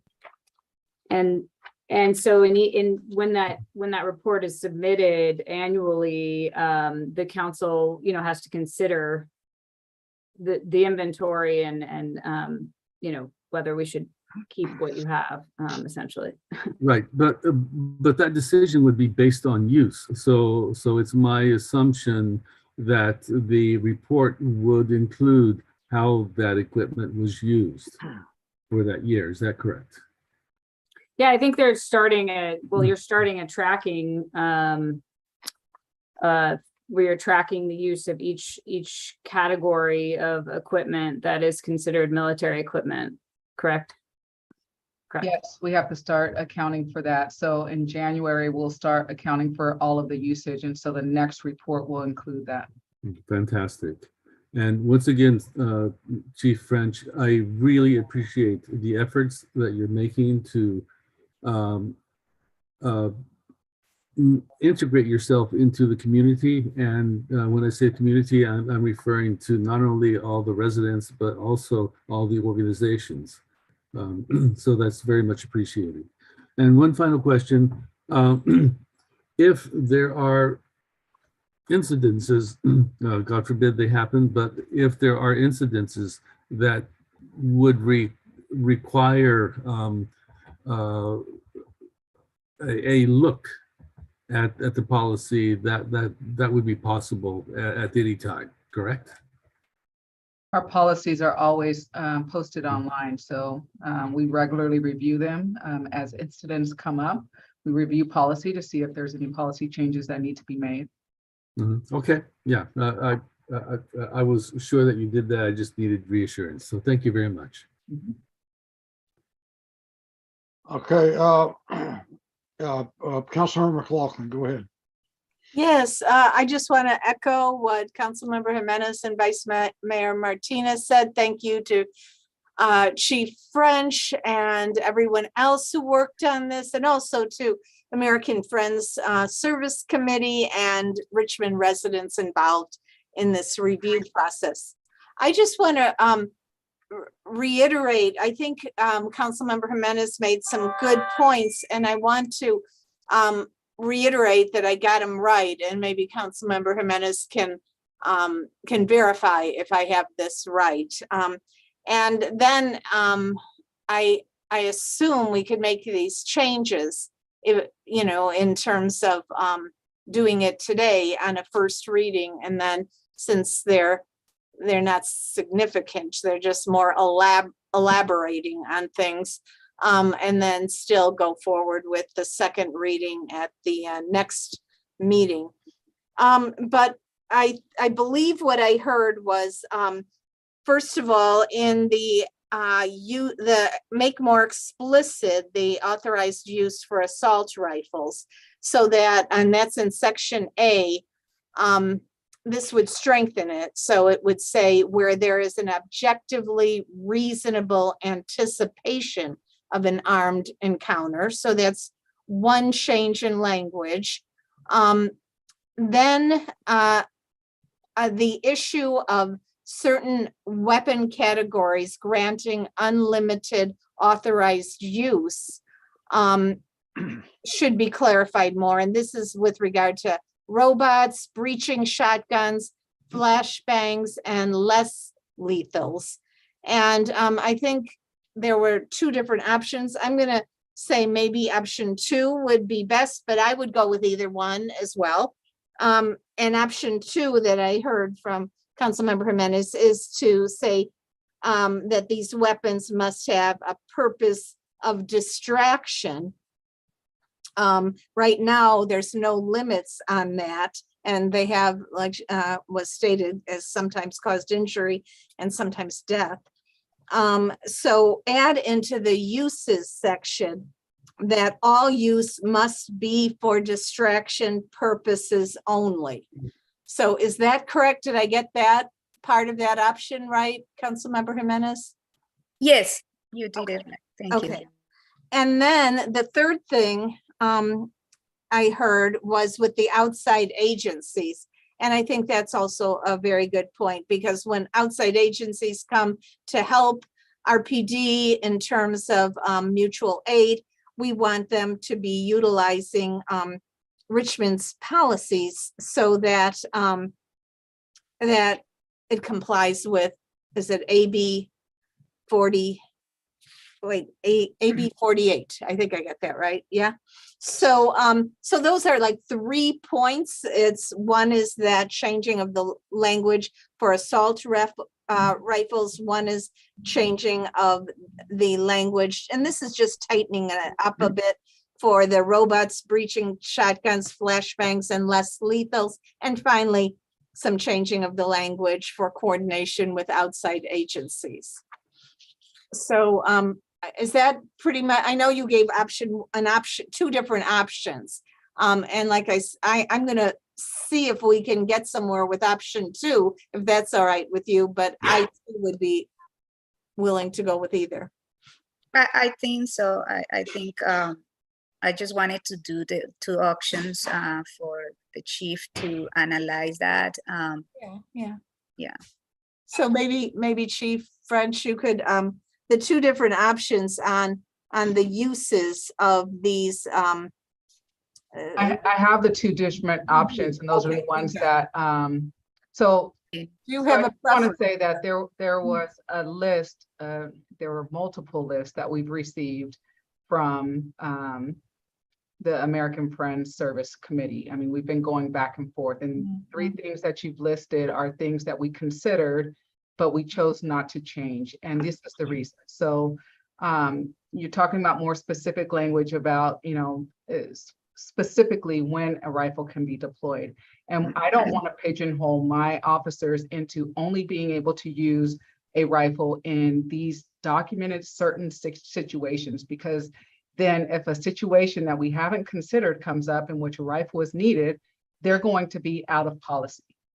And so we considered that. We tried to make the language so that it is narrow enough so that they just can't use it any time. And I think that our usage over the time actually proves that we just don't use them at any time.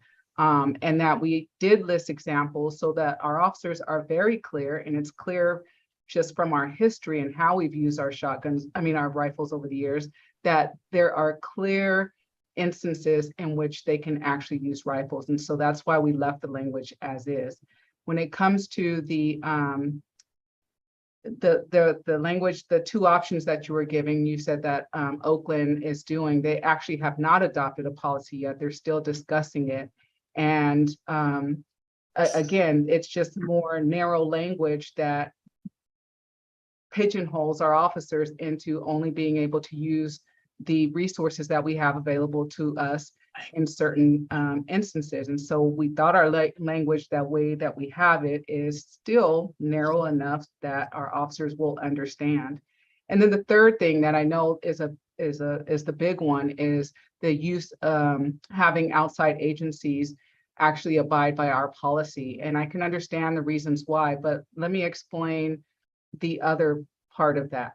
So when we ask an outside agency to come into our city, it's because we need help, we need assistance. We don't have the resources to be able to handle whatever's in front of us. And so let's give an example of an armored vehicle. If we say we are only going to allow outside agencies to abide by our own policy, then if we had a situation where an officer was down or a community member was down and we needed to rescue them and we're still under fire and we need an armored vehicle, we can't even ask for an armored vehicle to come into our city, because this restricting them to only what we have would not allow that vehicle to come into our city to help us in that situation. So that's just one of many, situations where we, other agencies might have resources that we might need to assist our community. And so that's why we would be calling them in. I mean, it would be great if we had our own armored vehicle, then we don't have to call in another, city to use theirs. But I don't think you guys are going to be willing to approve that tonight. So sometimes there are instances when we have to call other agencies to use their equipment. And if we say that they have to abide by our policy, then we can't even call them to help us.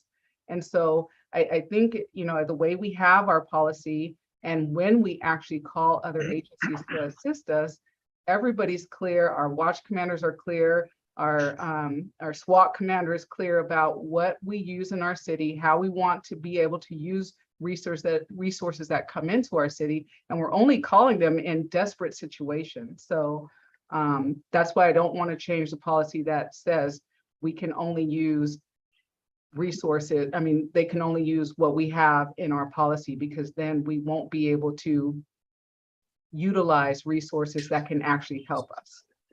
If I could add something to what the chief is saying, because I've worked on a lot of regional mutual aid agreements, and the issue is that each department trains its people to its own policies, and you can't. Nobody trains somebody to all of the other agencies that might provide mutual aid. So when you get into a situation where you have multiple agencies involved and you get into litigation, the issue becomes whether the particular officer was in compliance with their policy. If you started holding them responsible, let's say 5 different agencies responded, well, I guess you could try, but it would end mutual aid. If the officers were all held liable to whichever city had the most restrictive policies, it just doesn't work. You can see that if Richmond was responding on mutual aid and we went to to help another agency, and they had a variation in their policy and that was not followed, and then we were our officers could be held liable for following a policy they didn't even know what it was. You have to be trained to the policies of your agency. As the chief said, in the mutual aid situation, you have a situation that's out of control. You can't control. In a perfect world, you would like everybody following whatever the highest policy is, but it's just impractical, and it is just setting the stage for lawyers. I've been there where they go through the different policies and we're in court and they're raising the issue that the county had some rule that we didn't follow. Well, we were following our officers' policies, and I think that's accepted practice, and it would be dangerous for the city, not just for the aid we receive, but when we're providing the aid, if we were expected to follow policies that we didn't know what they were. And the end result would be, if you were careful about it, which agencies are not necessarily, you would figure out whether other mutual aid entities, had this kind of requirement, that if you come into their city, you got to follow their policy, and you would establish a rule that you're not going to go to the aid of that city because you just don't know what's going to result. So I have a question. Well, wait a minute, Is that okay? Councilor Jimenez, Councilor, you're not. I didn't call on you. It's are you through, Councilor Yes. McLaughlin? No, I'm through, sorry. Yes, I'm through. Okay, Councilmember Bates, go ahead. I am appalled that we are spending all this time with amateurs trying to tell a professional police department and a chief how to run her department. None of you know hardly anything about guns, yet we're going to dictate to the police chief, who's a professional. It's not like the library. This is a professional position that has a tremendous amount of responsibility, and they know what they're doing. Now you're going to dictate what they should not be doing. It don't make sense, Mr. Mayor. And for us to spend this amount of time trying to dictate and micromanage a department that is far superior than most of us sitting on this council? No. All she's doing is just explaining to us what are some of the operational methods that they go through. Now, you want to take the rifle away, you don't want to do this, you don't want to, and the mutual aid, it's ridiculous. Let's move this agenda item. And I don't think it was on there just for us to dictate and tell how to do things anyway. She's making a report of what they're doing. So, Mr. Mayor, let's move the meeting. Councilmember Willis, go ahead.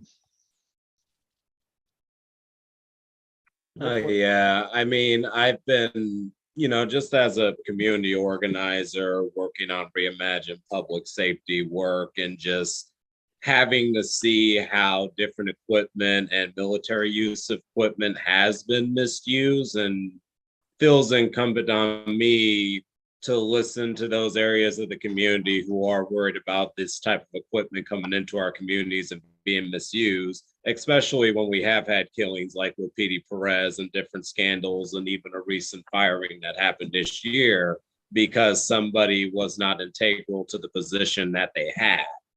So there are some concerns, there are some safety concerns that I have. And if this is a way to help alleviate that and bring those concerns to light so we don't have a misuse issue, I think it is worth the conversation. And I do want to appreciate the chief for having a conversation with me about some of these issues and being open to that input, and also defining more specific uses on how we do use this military equipment, because there are concerns in the community about it. So I did want to add that to the conversation at least. Okay, I'm going to go to the public speakers now. Good. We have 7 public speakers. The first public speaker is Julie Freestone, followed by Mark Wassberg, Wendy Alspin, Don Gosney, Roberta Spickerman, David Cassidy, Deborah, Guinea Garcia, and Sarah. Please be prepared to unmute yourself when your name is called. Julie Freestone, please unmute yourself and you may begin.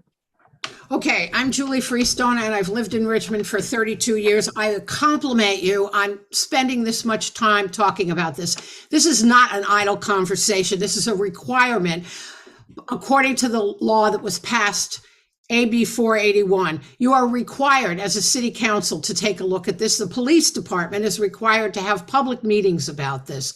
So I compliment you for doing this. I attended one of the community meetings. I think the police department staff were as open as they could be. I also am on the board of directors of Ashby Village, which serves Richmond and has been working with American Friends. And I want to thank the city and Councilmember Jimenez and others for working with them to take a really hard look at some of these issues. So I just want to point out a couple of things about AB 481. It does point out that military equipment, like with the inventory that you just saw, is much more often used by with Black and brown communities, and it leads to a distrust by the police department. So making this transparent is really important. And this should not be your last look at this. The tracking system that the police chief said was going to be implemented is really important, so that you take a look at how this equipment is deployed, and so that we continue to look at it. And, you're not just wordsmithing this policy. This policy is what guides the police department on how to use this military equipment. So I thank you for doing this. And I completely disagree with Councilmember Bates. This is not a waste of time under any circumstances. So please keep up this vigilance. It's important. Thank you. The next speaker is Mark Wassberg. Mark, please unmute yourself and you may begin. All the weapons that the Richmond PD has is regulated by the federal government. It's all legal. They have the right to use it. And I don't want to hear none of this black and brown crap like this idiot on Ashton Village who's a bunch of RPA lovers out there. Law enforcement has to do what they got to do to make the public safe. If they have to use it, then go ahead and do it. I mean, this is so stupid of Menace and McLaughlin's try to pass some ordinance saying, oh, the police can't do this, the police can't do that.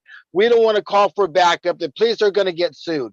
It's just another way to defund the police, to dictate the police how they're going to make our community safe.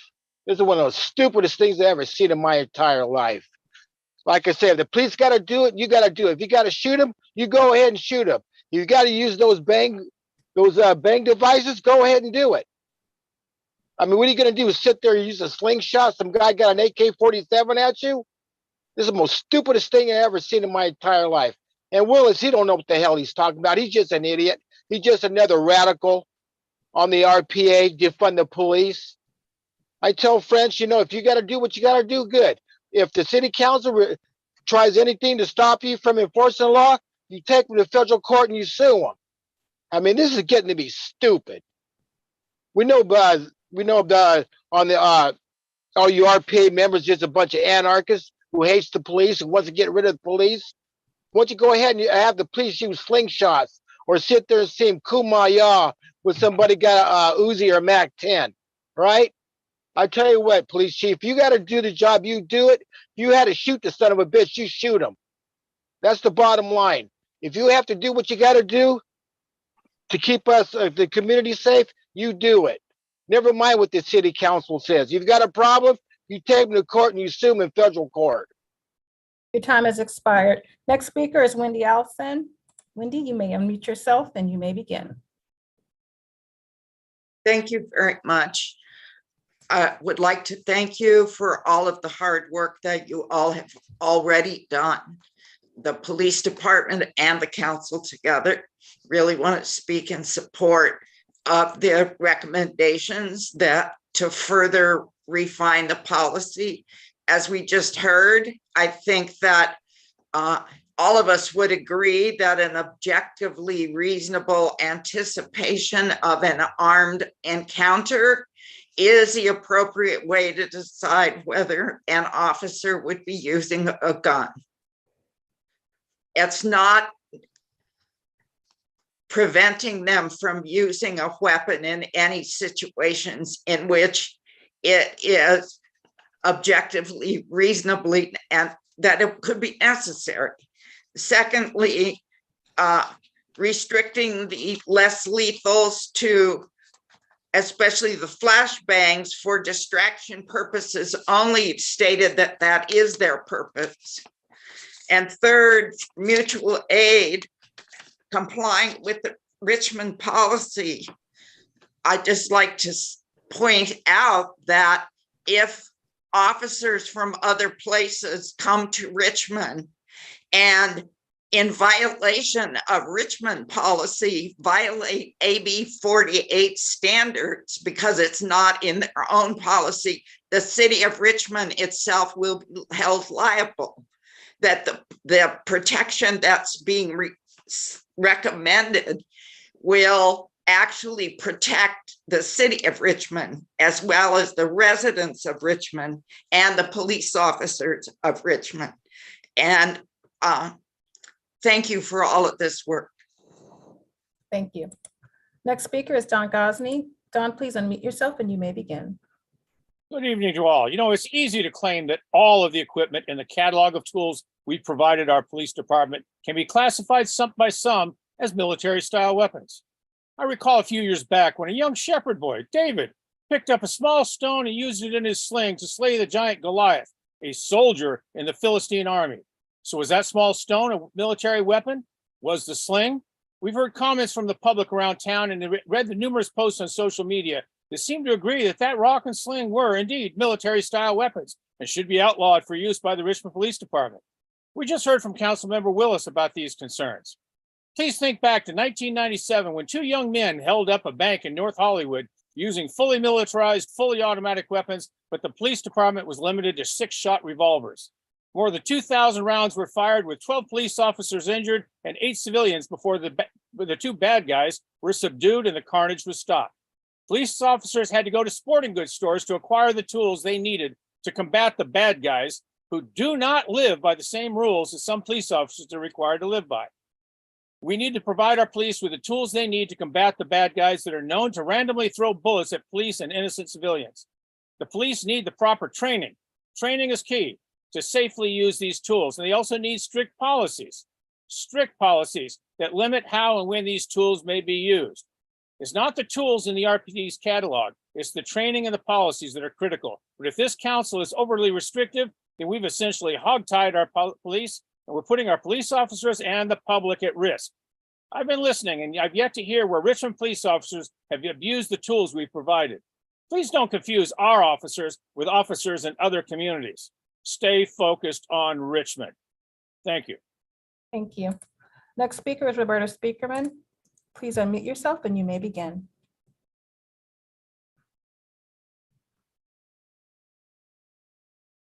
Hi, I have two concerns.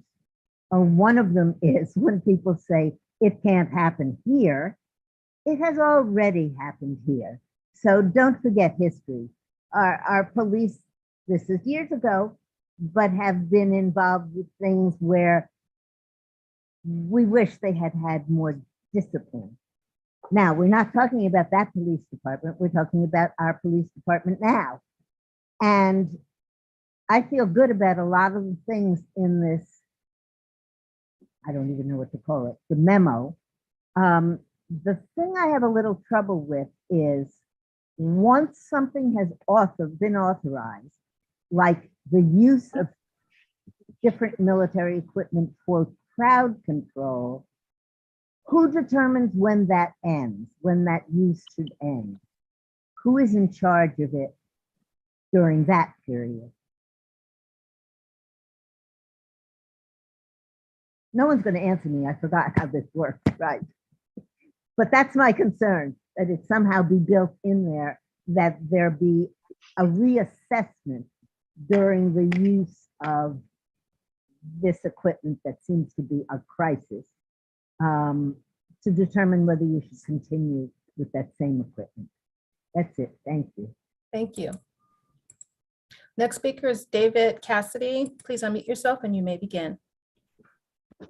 Hello, Richmond City Council, Richmond Police Department. Firstly, I would like to underscore the concern for all of our police officers' safety. I know I'm not alone when I say that we all want you to get home safely every night, and your safety is equally as important as all of the citizens of Richmond.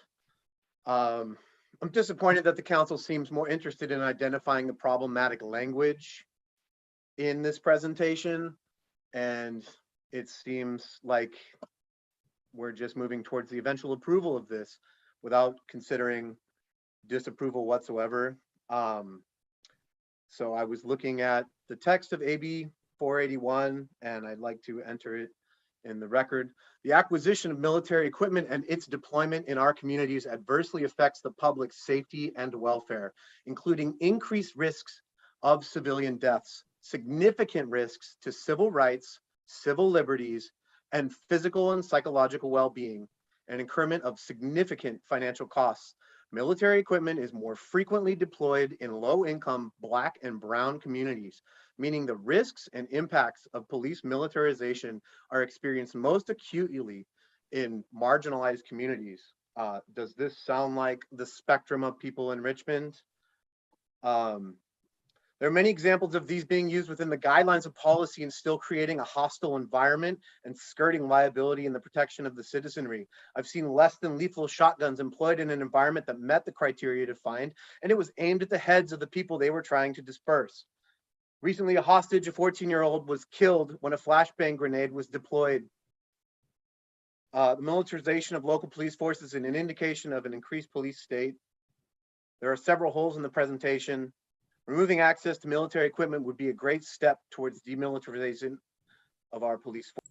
Your time has expired. Thank you. Next speaker is Deborah. Deborah, please state your last name for the record and you may begin. Yes, can you hear me? Yes. Yes, my name is Deborah Small. I'm a Richmond resident and chair of the Reimagining Richmond Public Safety Community Task Force. And I really want to thank both Chief French and the members of the City Council for the amount of time and effort they've put into clarifying this policy. I find it regrettable that two of our mayoral candidates, Councilmember Bates and Mark Wassman, have been using this process primarily as a platform for political positioning, to portray themselves as being pro-police and the rest of the council as being anti-police. What I hear are people who are working together to try to come up with a policy that will work best for the citizens of Richmond.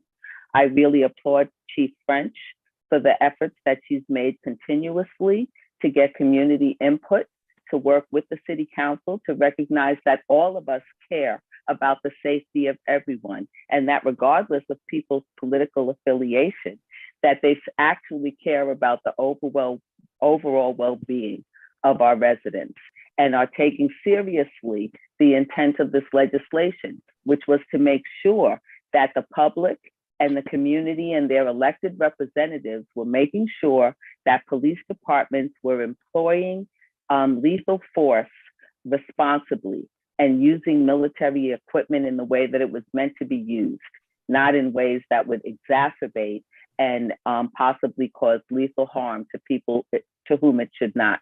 And so I really want to thank them and say that it's important for us to have these conversations reasonably, without the kind of attribution of malintent that I constantly hear from Council Member Bates and Mark Wassberg. Our city deserves better, and we should get better. Thank you. Thank you. Next speaker is Yenny Garcia. Yenny, please unmute yourself and you may begin. Hi, my name is Yenny Garcia. I am the chair to the Community Police Review Commission, and I just want to thank our Chief of Police, Chief French, for allowing us to have, and when I say us, the community and other agencies, to be involved in this process. And I really like that, you know, while we're going through this ordinance change and approval, she is making sure as a professional and using her judgment, working in our community and having known many of our agencies and what our community wants and needs, that this proposed military equipment use of policy will safeguard the public's welfare, safety, civil rights, and civil liberties. So I really want to thank her for that.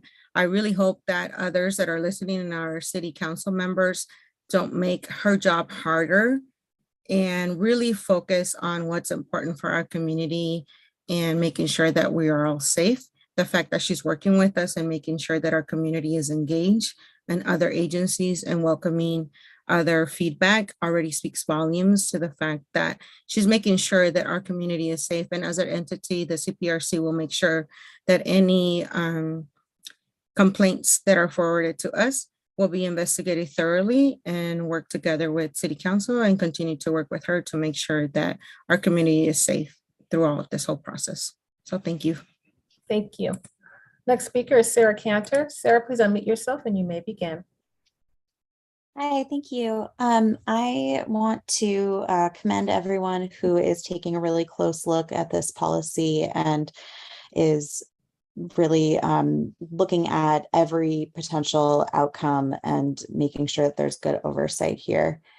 I think that it feels really important to me to have there be appropriate restrictions on the use of assault rifles. We're not talking about putting these restrictions on the use of weapons in general. These are really serious military weapons. And I think that saying that you want to leave the option for your officers to use them in any way that they see fit, when the guidelines that you already have of, you know, if they can reasonably, if there is a credible threat to their life, that feels like enough. And that we shouldn't be using assault rifles to, you know, be chasing people down. They should only be used in situations where there's a credible threat to an officer's life. Thank you. Thank you.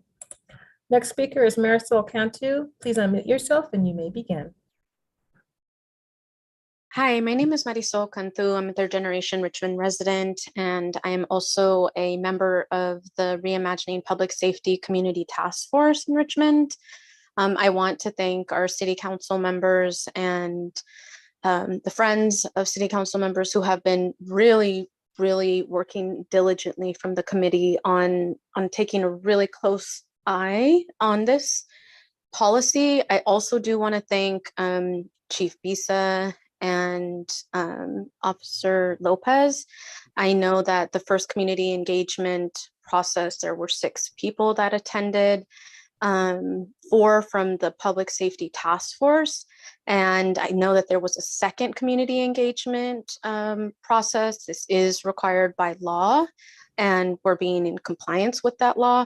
I was wondering how many people came to that second community engagement and how many people I was not able to attend. So I'm definitely interested to just see what that community engagement process looked like. Another point I wanted to make was in particular around the annual deployments and the annual report, and wanting to make sure that it included the results, the deployment, the results of those. Were there any misfires, mishaps? What were the outcomes, harmful outcomes, accidents? Also the locations and demographics of those deployments. Interested to know the entire impact of when a military weapon is being used. And then in regards to complaints and concerns, where are they going? Unfortunately, our CPRC doesn't have enough to do more than a recommendation. And so I'm really interested to see what the process of getting a complaint for this is going to be in the future. Thank you. Thank you. Next speaker is Emily Ross. Emily, please unmute yourself and you may begin. Hi, can you hear me? Yes.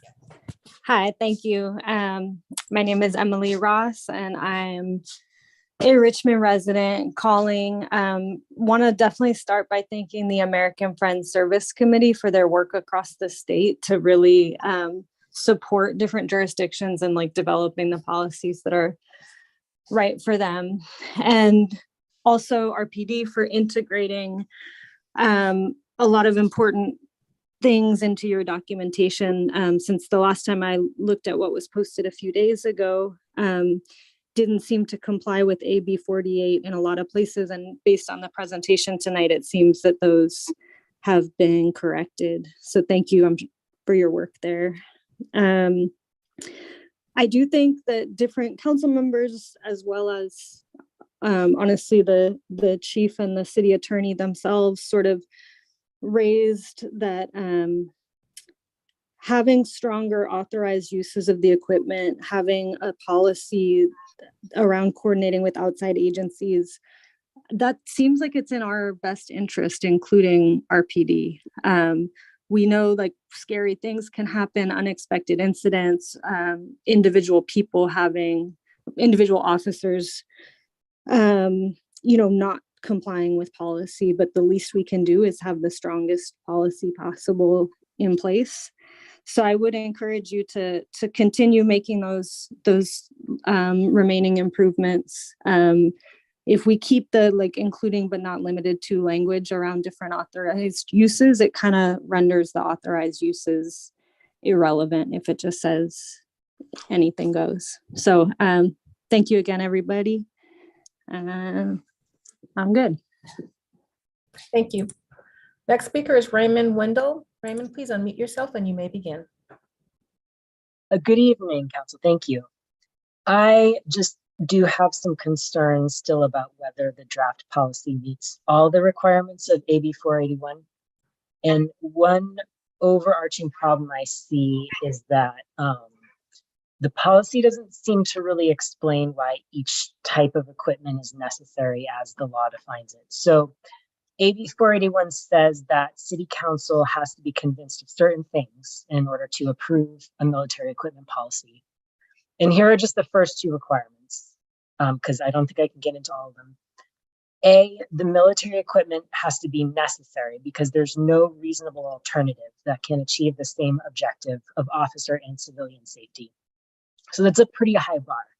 There's no reasonable alternative. And B is that the proposed military equipment use policy will safeguard the public's welfare, safety, civil rights, and civil liberties. I would just like to know a little bit more about how the policy meets these priorities. So just to give an example, looking at the military equipment inventory document on page 13, where it discusses flashbangs, it says, a distraction device is ideal for distracting dangerous suspects during assaults, other high-risk situations, and then it can cause short-term physiological, psychological, sensory deprivation and give officers a tactical advantage. That to me explains why flashbangs are an effective weapon of war, but it doesn't really tell me why a city police department should be using those same types of equipment against its constituents. And so to me, it doesn't answer the questions set out in the state law, which, are, for one thing, are there any alternatives? I'm out of time, I think, but yeah, just have some concerns there. Thank you. Thank you. Next speaker is Benjamin Terrio. Benjamin, please unmute yourself and you may begin. Terrio, President, Richmond Police Officers Association. I'll start out by addressing the last commenter first. When I was in our special investigations section, when we had it, I served about 200 warrants, and part of my job was to breach and knock down the door. And generally speaking, depending on the risk or threat level, we would deploy these distractionary devices. It's to prevent and distract people who are holding weapons on the other side of the door or in rooms from shooting and killing us. That's what it's for. Because unfortunately, in our society, this is the type of stuff that we are up against.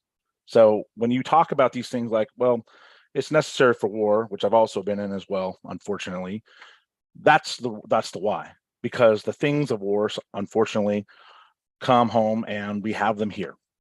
And that's why. That's why we need some of these things. Another thing, so just some of these folks who are talking about weapons and comparisons, and it's really amazing, especially listening to what the city attorney said explicitly about how everyone has their legal eagle hat on without really a real understanding about how this process works.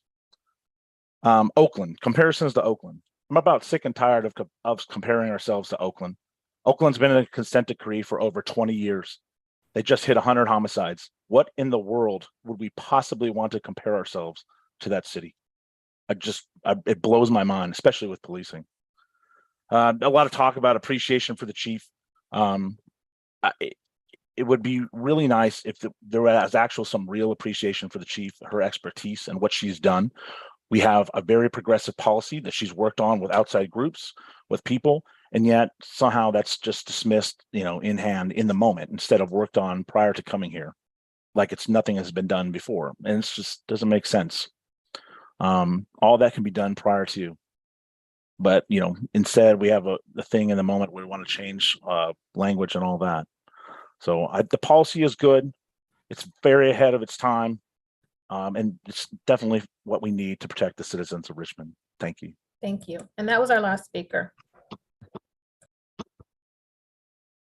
Okay, let's bring it back to the city council and see if we can get some kind of resolution and get a motion. So Councilmember Jimenez.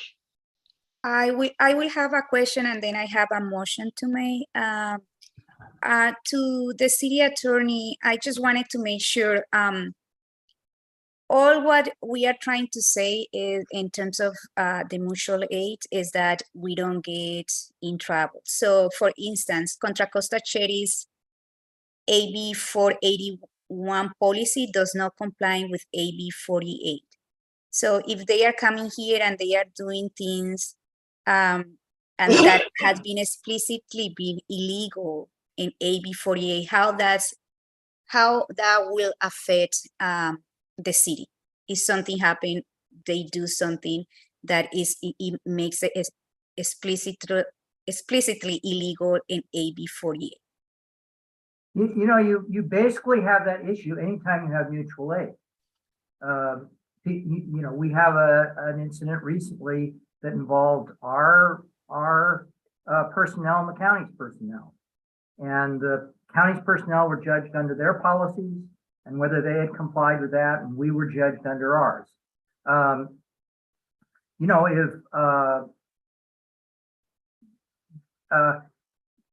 There's numerous scenarios you can think through, and when we get into these things, you definitely will have lawyers. The lawyers are trying to find the weak link. I just, to try, if you are trying to tell an agency that if their personnel are going to be, and if they're complying with their policy, but they don't comply with your policy, if you're telling them that they should be judged under their policy. But if you have a policy that says that anybody coming to mutual aid is judged under whatever your policy is, if I were the attorney for that other city, I would say we should not provide mutual aid to that agency. The agency itself trains, prepares, arms its personnel. So, but you are not answering my question in terms Well, of the I sheriff. can't exactly answer your question. Because let me say, like, is specifically the sheriff department policy AB 481 doesn't comply with AB 488, and they are things like, and I applaud the city Chief French and Lieutenant Lopez, because we saw that and they changed it and now it's complying, but the sheriff doesn't comply. So the sheriff does like not comply with when they state are going law. to have mutual aid and they are doing something that is illegally in the regulation of AB 48, what happened? If the sheriff is not complying with state law, then their personnel should be liable for their actions if they're violating the law. But that's, and this is when an agency is providing its personnel, and I've been in situations where that was what the issue was. They're all the time they're acting in accordance with their policies, and if their policies violate the law, then that's the problem of that agency. And the problem of residents if something happened. But yeah, I just wanted to make sure, like, I understand that. As the chief said when she made her remarks, your concerns are very understandable. We're adopting these policies because we think they're appropriate and they protect our citizens. So that's fine. But the other surrounding agencies are going to make their own decisions about what their policies are. And we would not get into the situation unless we had a need for backup, for more people. And when that occurs, somebody doesn't necessarily stand at the city limits saying you can come in and help us and you can't. People, that's the nature of the law enforcement, is that it's every man on deck when that request goes out. yeah, so thank you for answering that. I just wanted to make sure that we are, like, as you say, like, what we want is also to make sure that or the residents are not at risk. And what we are talking here is about the use of military equipment, which is is something that is going to be used in really specific situations. It's not going to be used daily basis, right? So and there is a problem in terms of like the militarization of the police department with all of these. So I think the state recognized that, and this is why AB 41 came about, AB 48 came about. And I think I just wanted to say thank you so much, because Chief French and the people who work from the department on this, because this is a really good policy. And I think like there is some really easy changes that can be part of these. So my motion is to direct staff to come back for the second reading of the military equipment policy, adding the following changes. In the assault rifle, use the language in section A to be what is an objectively reasonable anticipation of armed encounter, instead of what is right now, where the officer reasonably anticipates an armed encounter. And second, be more specific about the authorized uses, so it's not unlimited authorized uses. And be more specific on the uses of the robots, breaching shotgun and flashbang, which are the less lethal. As comments were made, these are distraction purpose, so making use the authorized uses matches with the purpose. And I will say, for instance, adding into the uses section that all use of the less lethal must be for distraction purpose only. And this can be add some constraints to that uses. This is my motion. So we have a motion and a motion. Do we have a second? I'll second it, but I just want to clarify on point 2. It's the matching of what is it? The matching of the uses with the purpose. With the purpose, yeah. Matching the authorized uses with the purpose. So I don't know if every one of these has a matched use. I know I said that originally for distraction purposes. We know that the flashbangs, but whatever the specific purpose is, there should be a match. Is that correct? Or are they all for distraction purposes? No, I am putting as an example of the less lethal. Yeah. Okay, but the idea is to be more specific about all the authorized uses. So I will support that, and I see you're leaving out the issue of the whatever they're called, coordination with outside agencies, and I think we've heard from the city attorney that could get complicated and such. So I see you're leaving that out, which is fine with me as well. So it's just those 2. Councilor Bates, do you have a hand up? Yes, sir. We have heard testimony from a number of people that are basically nothing but amateurs. They don't work in the profession.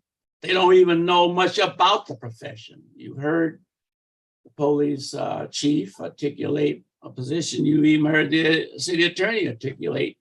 And more important, you've heard the president of the Richmond Police Officers Association. If you don't walk in those individual shoes and understand the seriousness of what they're up against out in the community, then you have no awareness. You're a bunch of amateurs, trying to dictate what is going on. These people are professionals. They do this every day. Most of the people who spoke in opposition to moving forward, those people are not out there in the streets. And I'm going to ask the chief, Madam Chief, would you, as a professional, would you tell us what you would like to do or how we should move on this proposal to make your department effective and giving you the right opportunity to do the job? Could you just explain to me and the community and this council, as a professional, what is it that you need? I'm sorry, I've been listening to our radio because we just had a person shot in a burglary burglary. So I'm sorry if I didn't understand the first part of your question, but I think you're asking what's going on. I'll repeat it. You're the professional. It's like a medical operation. I'm not listening to the sideline people. I'm listening to the pro, the doctor who knows what is required. And I'm asking you, what is it that you would recommend this council do with this item? So we've worked really hard on this policy, and we try to take into consideration all of the input that we receive from, the council member, the community, and the organization that we are working with. My hope is that it can be approved in the form that it's in. I truly understand the concerns that have been raised. I think it's, I think that in terms of the wording, it's very, I'm not sure it would have a huge impact if we change the wording, but I don't want to commit to that without, conferring with, my subject matter experts too. I mean, I'm an expert, but there are some more experts in our field in terms of, the SWAT commander and stuff like that. So I would want to consult with them to make sure it will not hinder us in providing. Okay, I appreciate your comment, and therefore, Mr. Mayor and Council, I'm prepared to make a motion that we support our chief of police in her recommendation, and let's move this item and let her do her job. That's my motion. Okay, is there a second? I'll second it. So that becomes a substitute motion.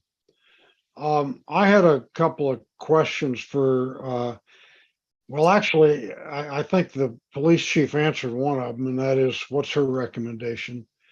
And then the other one is for the city attorney. What would happen if we do not approve this ordinance? Does it mean, I mean, we would be out of compliance with the state law, I suppose, and I'm not sure what the consequences of that are. But does it also mean that because we didn't adopt it, that the police department would not be able to use any of its so-called military hardware? Right, to continue using the weapons, you have to adopt the policy. And when would that happen? I mean, is there I couldn't find what the drop dead date is in here, but so it's 180 days after kind of the council first starts the approval process. So if we started April 26th, I think the drop deadline for 180 days would be October 26th. So it's like a couple of weeks from now. Yes. You only have one more scheduled meeting. So if we don't adopt a first reading tonight and a second reading on the 18th, the police department is barred from using any of its so-called military weapons, right? Military hardware, is that right? After October 26th, is that correct? In the statute, it says the law enforcement, if it's not adopted within 180 days of the approval, commencement of the approval process, the law enforcement agency shall cease its use of the military equipment and until it receives approval from the governing body. So I mean, you'd have to stop until. Well, okay, let's take a vote on the substitute motion. Councilmember Bates, Yes. Councilmember Jimenez, Abstain.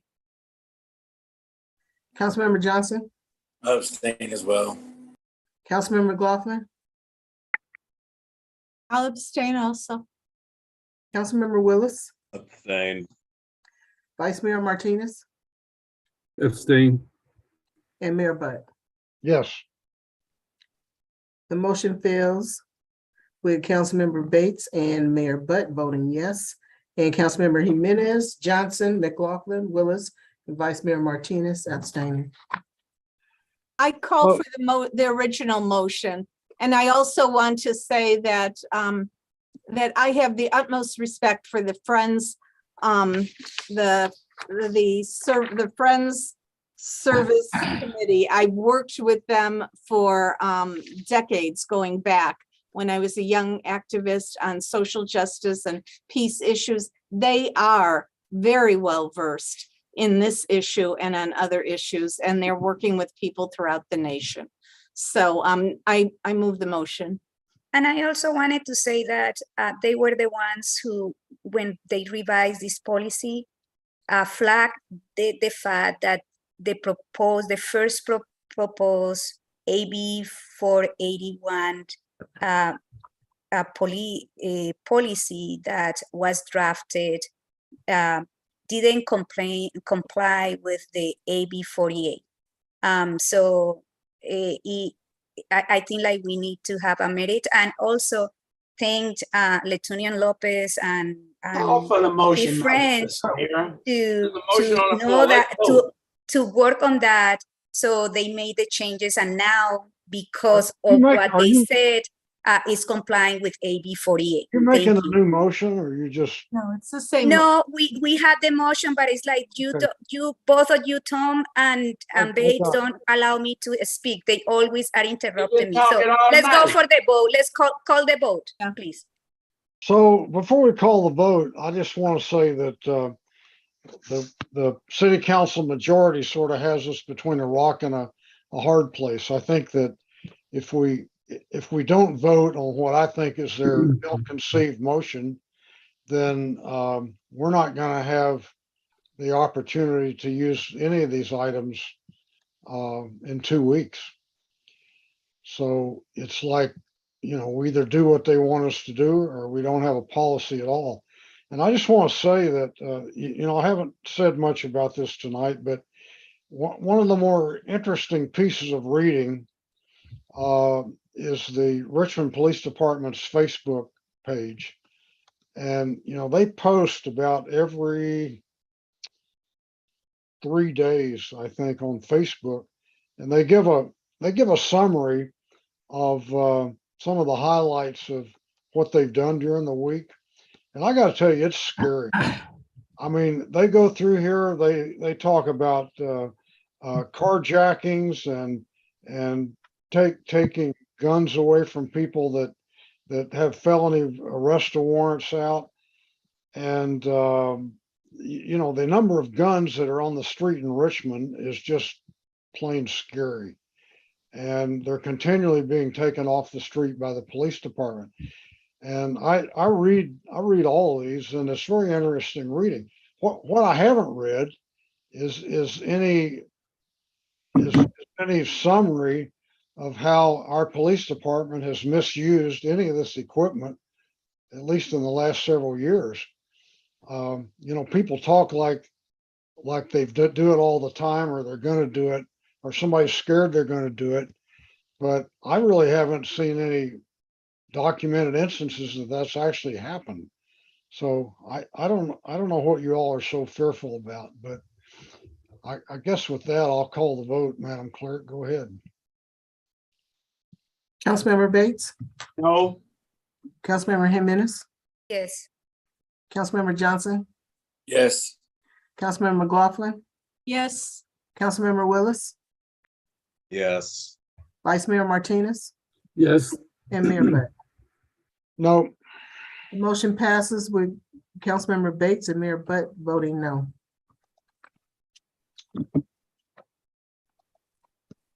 Okay, next item, I believe, is item Q1. Is that right? Yes. Would you read that item, please? Item Q1 is to approve the appointment of Louis Torona as a retired annuitant for a limited term, extra help special project role not to exceed 1 year or 960 hours, whichever comes first. So go ahead. I'll Councilmember make a Richmond. motion that we approve. Mr. Tioni done a great job as acting chief, and welcome back to the city for 960 hours. I'll second that. Okay, we have a motion and a second. I have one question. Also public speakers. Can staff assure me that that this arrangement is consistent with PERS regulations and state law, and our new policy about annuity? Yes, Mayor, but this action has been fully vetted by our city attorney's office. It's been fully reviewed. We have their recommendation. We have a contract, so it has been assured to us that it is in full compliance with CalPERS regulations. Okay, are there any further questions or comments from council members? If not, are there public speakers? Yes, we have one speaker. Okay. And that speaker is Ben Terrio. Ben, you can unmute yourself and you may begin. I'm glad this got approved really quickly. That's nice that there was actually some appreciation showed for a change. Unbelievable. This council really needs to get a hold of itself.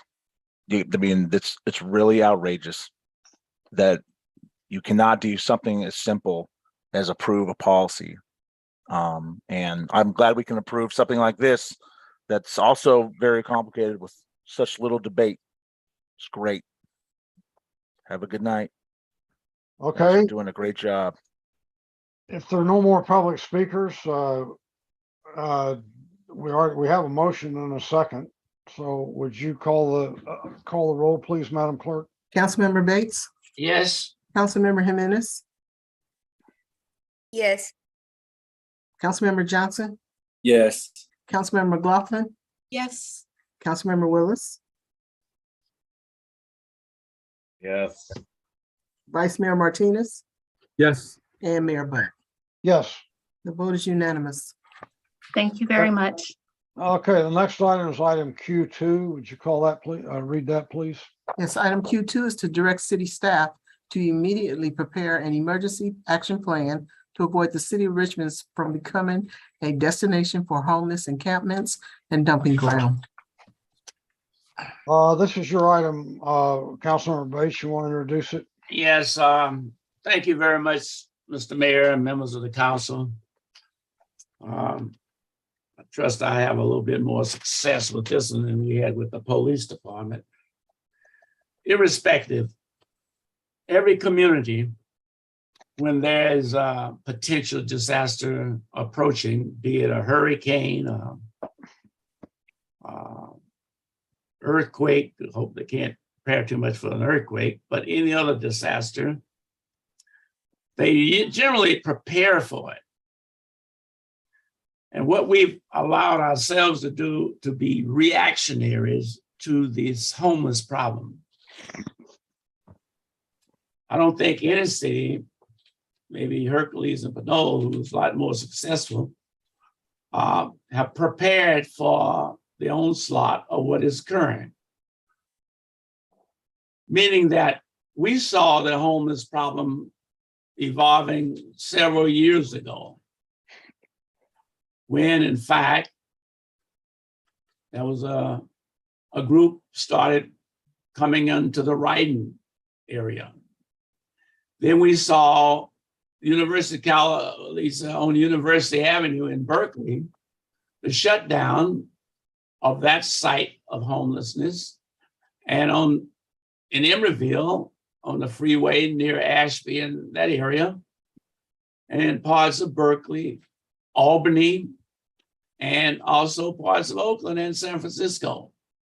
The migration from those areas directly came in large part to Richmond. Now, we've just got through spending $2 million trying to clean up the Ryden Road. About 50 or 60, if you equate that, that's significantly thousands of dollars each one of them, apparently. Now we got the Castro Boulevard area that is also heavily dominated with homeless. They're also moving in on 4th Street. Wherever there is one encampment closed, there will be another encampment open, because this city does not have a policy as it relates to how we will deal effectively with the homeless. So I'm simply requesting that the city manager and her office come forward with a comprehensive plan that will hopefully eliminate the encampments in the Marina Bay, where it's on Wright Avenue. I guess there's a little bit of that, and other parts of the city. And also in neighborhoods where individuals are sleeping in their cars in front of residential areas. So it seems to me that the only way you can handle this problem is to find a location. There are locations all over Richmond and maybe in San Pablo and a little bit in the county. Dolan's Lum lumber company on Central Boulevard. That's a huge spot. It's paved, looks like. Maybe a good idea for a homeless campment there. But you're going to have to do something, or else you're going to be exposed to every week, day and month, someone parking in someone's yard or in their area that the neighbors are going to be dissatisfied. So that's a suggestion and a recommendation. How this city manager's office come up with it, whether she utilizes the council members or whomever. We need a comprehensive plan in this city. And that's the intent of the motion. Everybody got ideas. Let's put it together and come up with a comprehensive plan that hopefully will meet the needs in a humane manner, at the same time be effective. That's my argument. And if someone has any questions, I see questions from, I'll start with Councilmember McLaughlin and then Councilmember Jimenez. Go ahead. Yes, I have a couple questions. And first of all, I want to say maybe one of my colleagues will be asking staff to clarify, but my understanding is that the unhoused population we have in Richmond is by far from Richmond. But I'm going to leave that question to someone else who may want to, get clarity from staff, because I want to speak to the action that Councilmember Bates is asking about, because in fact, we have a plan in process. So we have a homeless strategic plan that we hired a consultant for, and there have been steering committee meetings, there have been community at large meetings, there's been outreach to various sectors of the population. And so I would like staff to give us a little bit of an update on where we're at in the homeless strategic plan. And I also would like staff to touch on, and I want to preface this by saying, I've been working with the Berkeley mayor and a Berkeley council member on a regional collaboration, because that is the way to address concerns about unhoused moving between cities. If we have a collaboration and come up with some joint solutions, a regional plan. So I have been keeping Michelle Milam and Lena Velasco updated on this. We meet every couple of weeks. And this collaboration approach is really something that needs to be in the strategic plan. And I think I brought it up to the consultants as well. And of course, once we get and it'll come to the Richmond City Council in the form of an MOU with the city of Berkeley, and then the Berkeley elected officials will vote on an MOU with the city of Richmond. So we'll have this plan that we both have to agree on. And then, of course, we want to bring other cities in. So we really have a comprehensive, or as large as possible, of a regional solution in place. So my question to staff is, can you give us a little update on the homeless strategic plan? And also, can you assure that the regional collaborations that we're working on get put in, maybe some goal about a regional collaboration is part of our strategic plan? So those are my two-part questions. Maybe Ms. Velasco, do you have an answer? Yeah. Yes. Good evening. So in regards to the homelessness strategic plan, the council may recall that we hired Home Base to support the development of this plan, and we've been working with the steering committee, and recently in September held a community forum on homelessness. So we're currently in the process of synthesizing the input, and we'll be developing a framework for the strategic plan, as well as developing some initial strategies for discussion with community groups, stakeholders, as well as the council as a whole. So we hope to come during a study session to have conversations around different strategies based on what we're hearing, both from the unhoused population, service providers, as well as Richmond residents. So the goal is still to get that adopted early part of 2023. And so we do plan to come back to the city council for input later before the end of the year on various strategies. Okay, and one of the strategies, like I said, I think I've brought it up to the consultants, could be a regional collaboration. Yes, that's possible. Okay.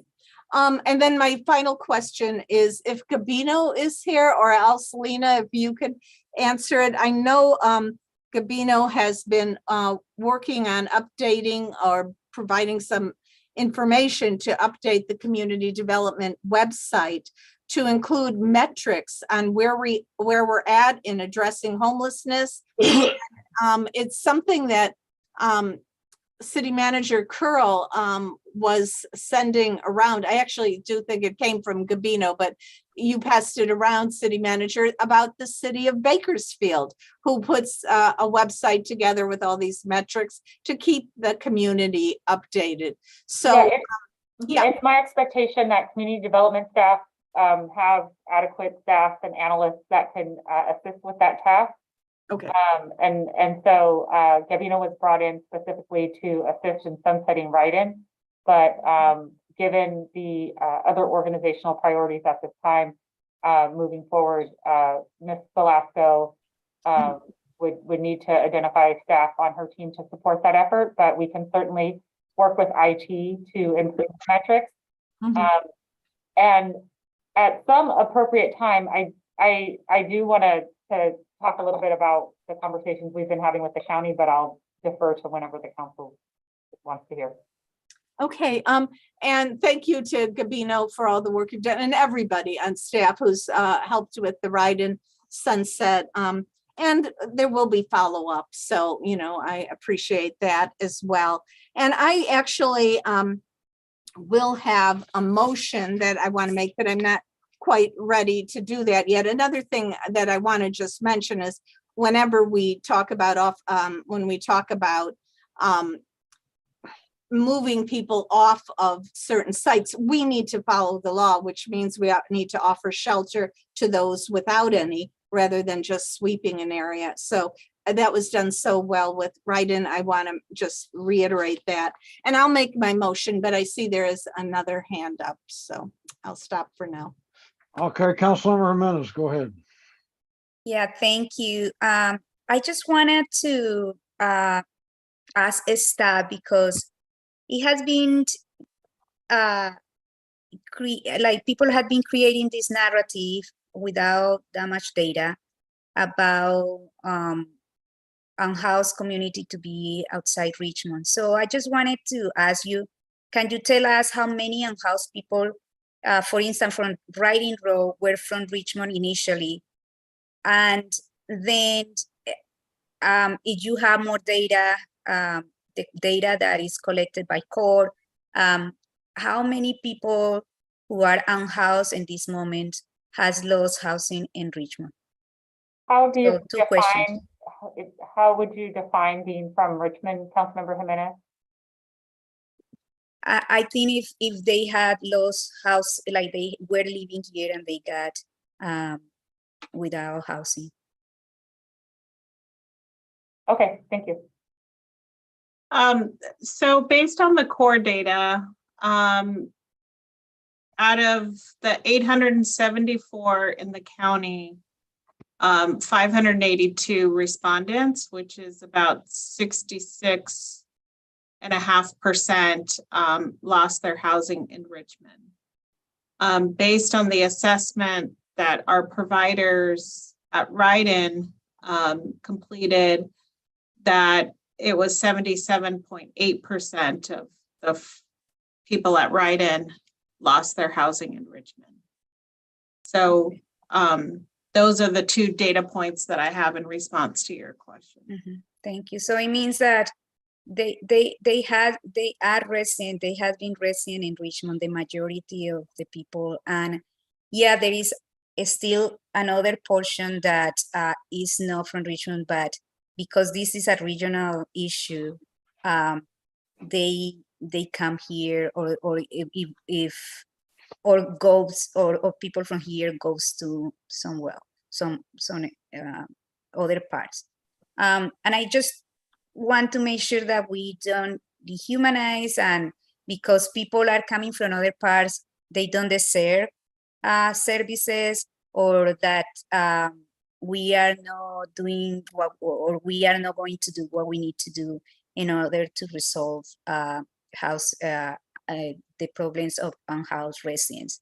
I just want also to really thank the city staff for the work that you did the writing. And I think like this council, that was not an easy task.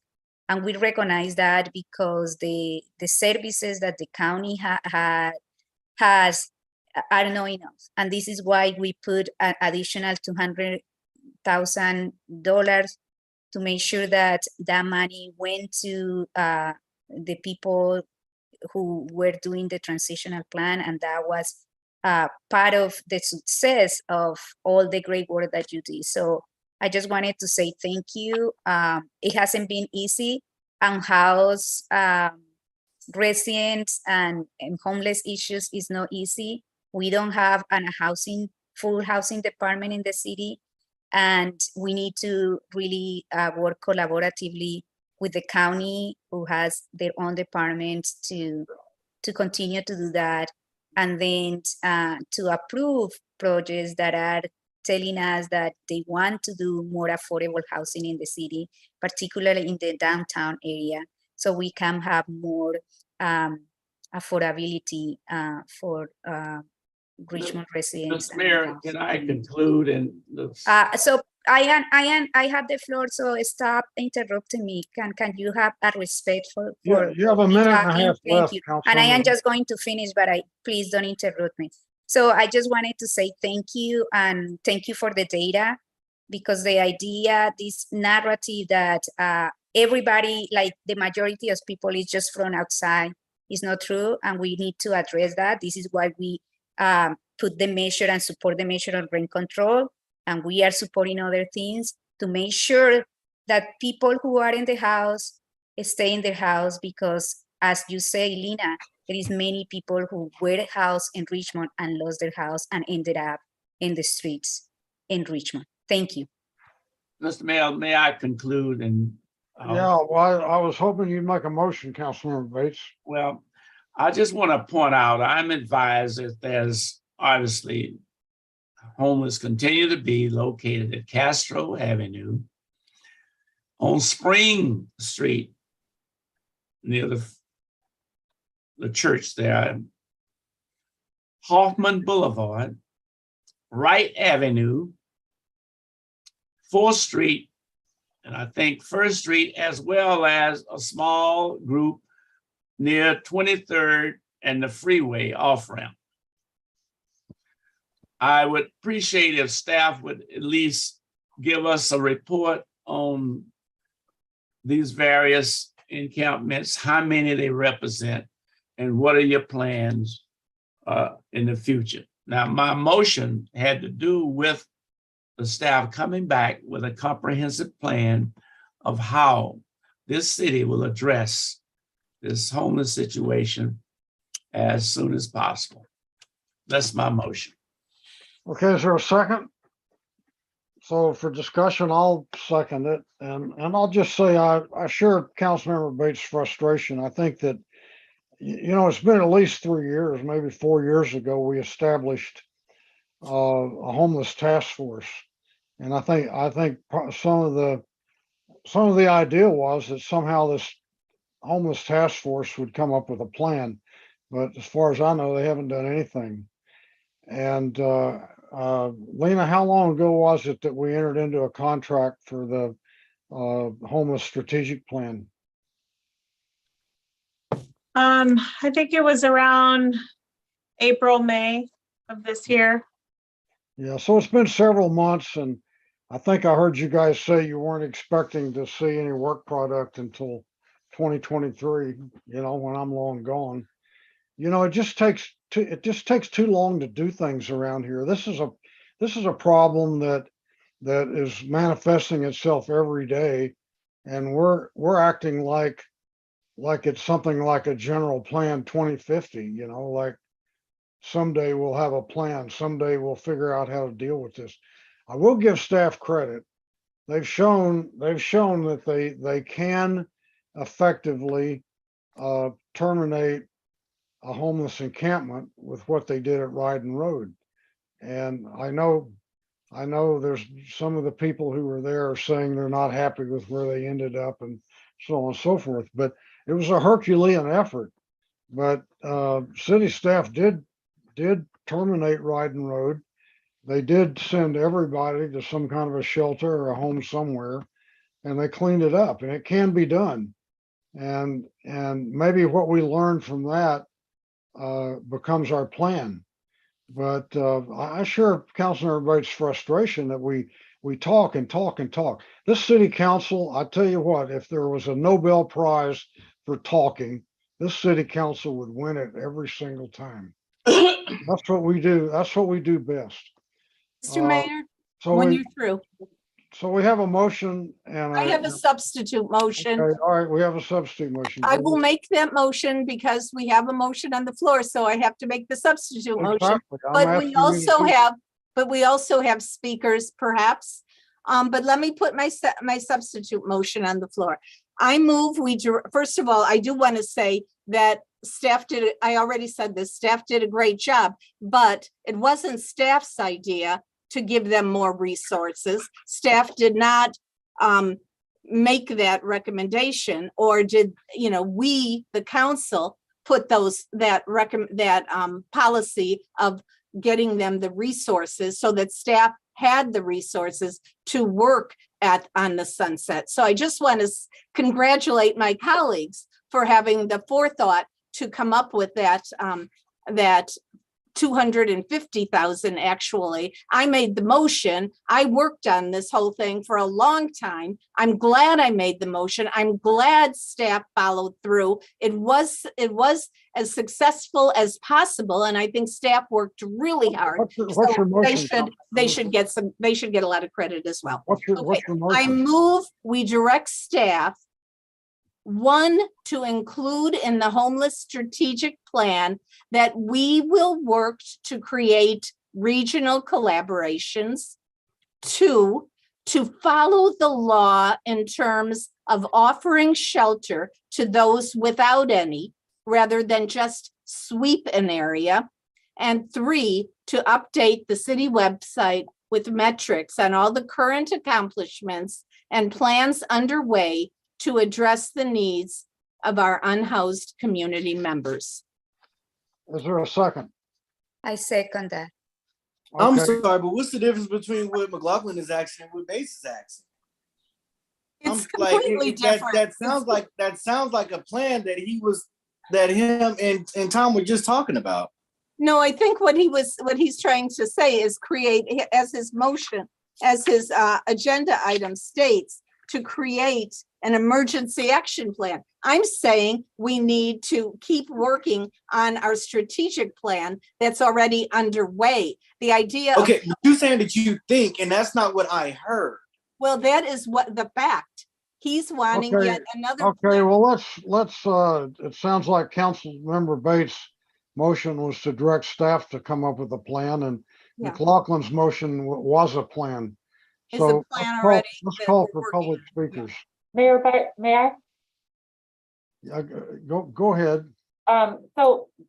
Mayor Biden, members of the city council, I thank the city council for their leadership and also to the city staff that have worked tirelessly with the service providers to improve service delivery to the unhoused. One thing that has become apparent, and I think that it's important that we understand, because many of us staff are beginning to work closer with Contra Costa County. We're having more thoughtful discussions with our police chief, with our fire chief, and trying to understand what are the issues that are causing this new emergence of crisis in our community. And so I want to acknowledge that every person who's experiencing homelessness or is couch surfing, they're all individuals and they have specific needs. But we also, concurrently with this housing crisis, we're also having a synthetic drug crisis. And we haven't talked about that at these meetings. And I just want to put that on the table because in our conversations with Contra Costa Health Services, it has become apparent that at the present time, there is no meth stimulant specific treatment. So unlike in the past, where there was specific treatments for opioids, what people appear to be consuming in larger quantities nationally, not just here in Richmond, is very different from what we've seen in the past.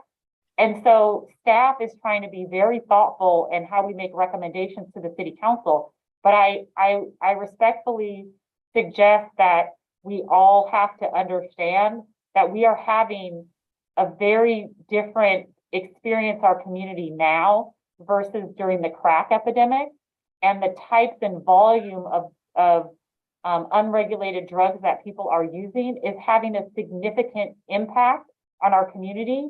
And it's different than what we've seen in the past. And this is a national phenomenon, and it's the leading cause of death between people of 18 to 47.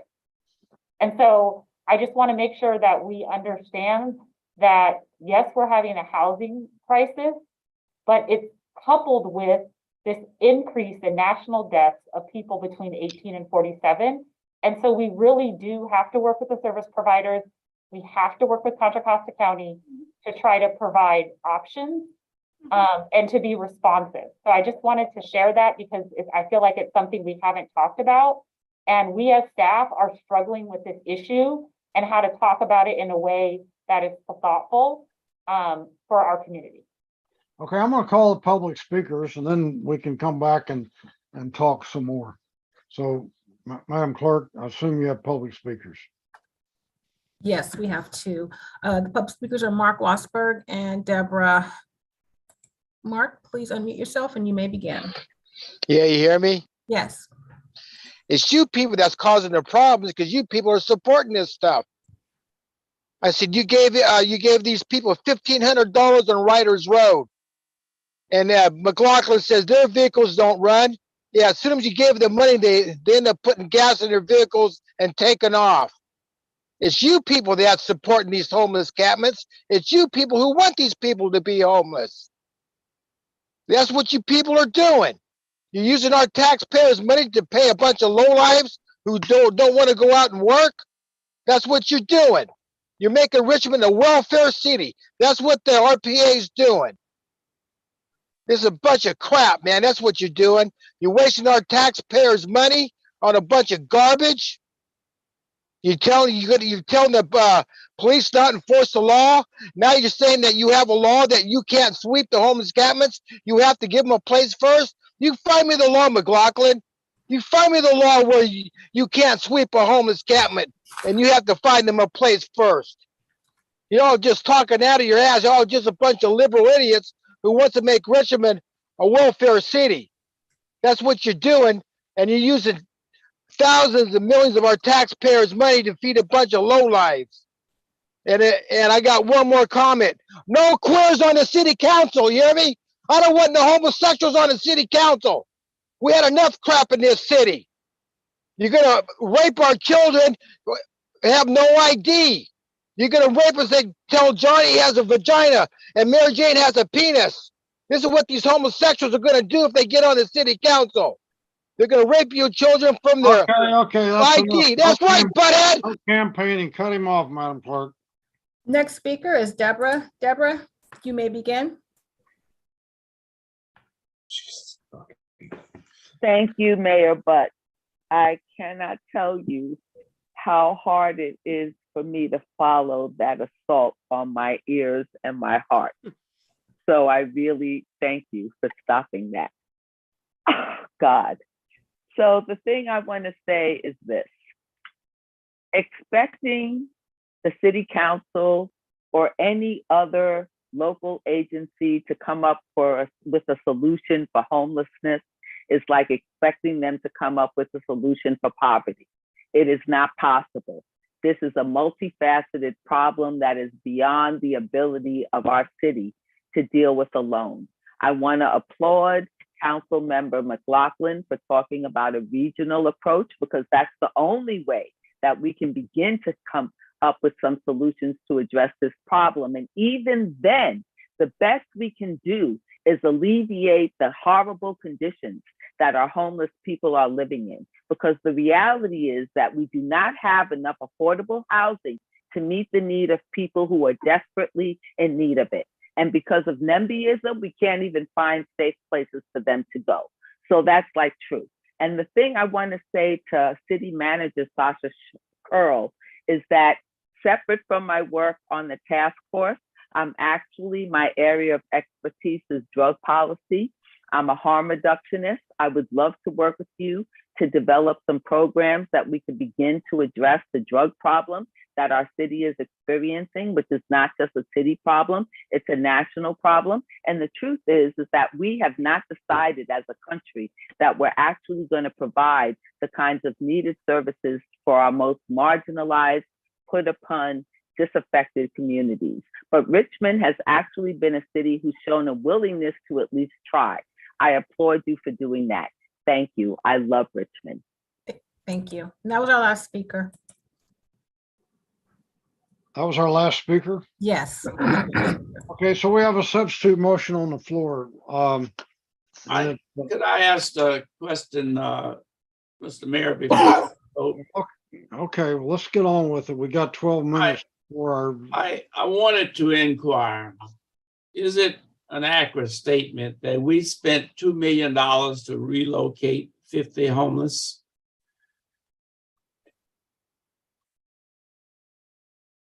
I would like to, after, I know that's directed to staff, but I have read through these contracts and I'm not asking you, I'm asking No, the you're people not. who have the access to the finances.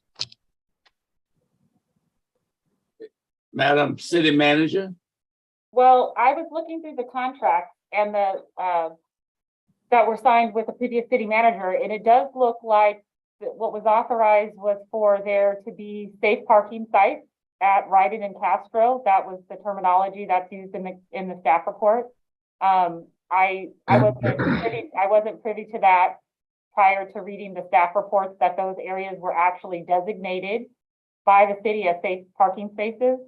And so in terms of the total expenditures, we have not, I believe, finalized our total expenditures. So if the council would like, we're posting all the information on the community development website.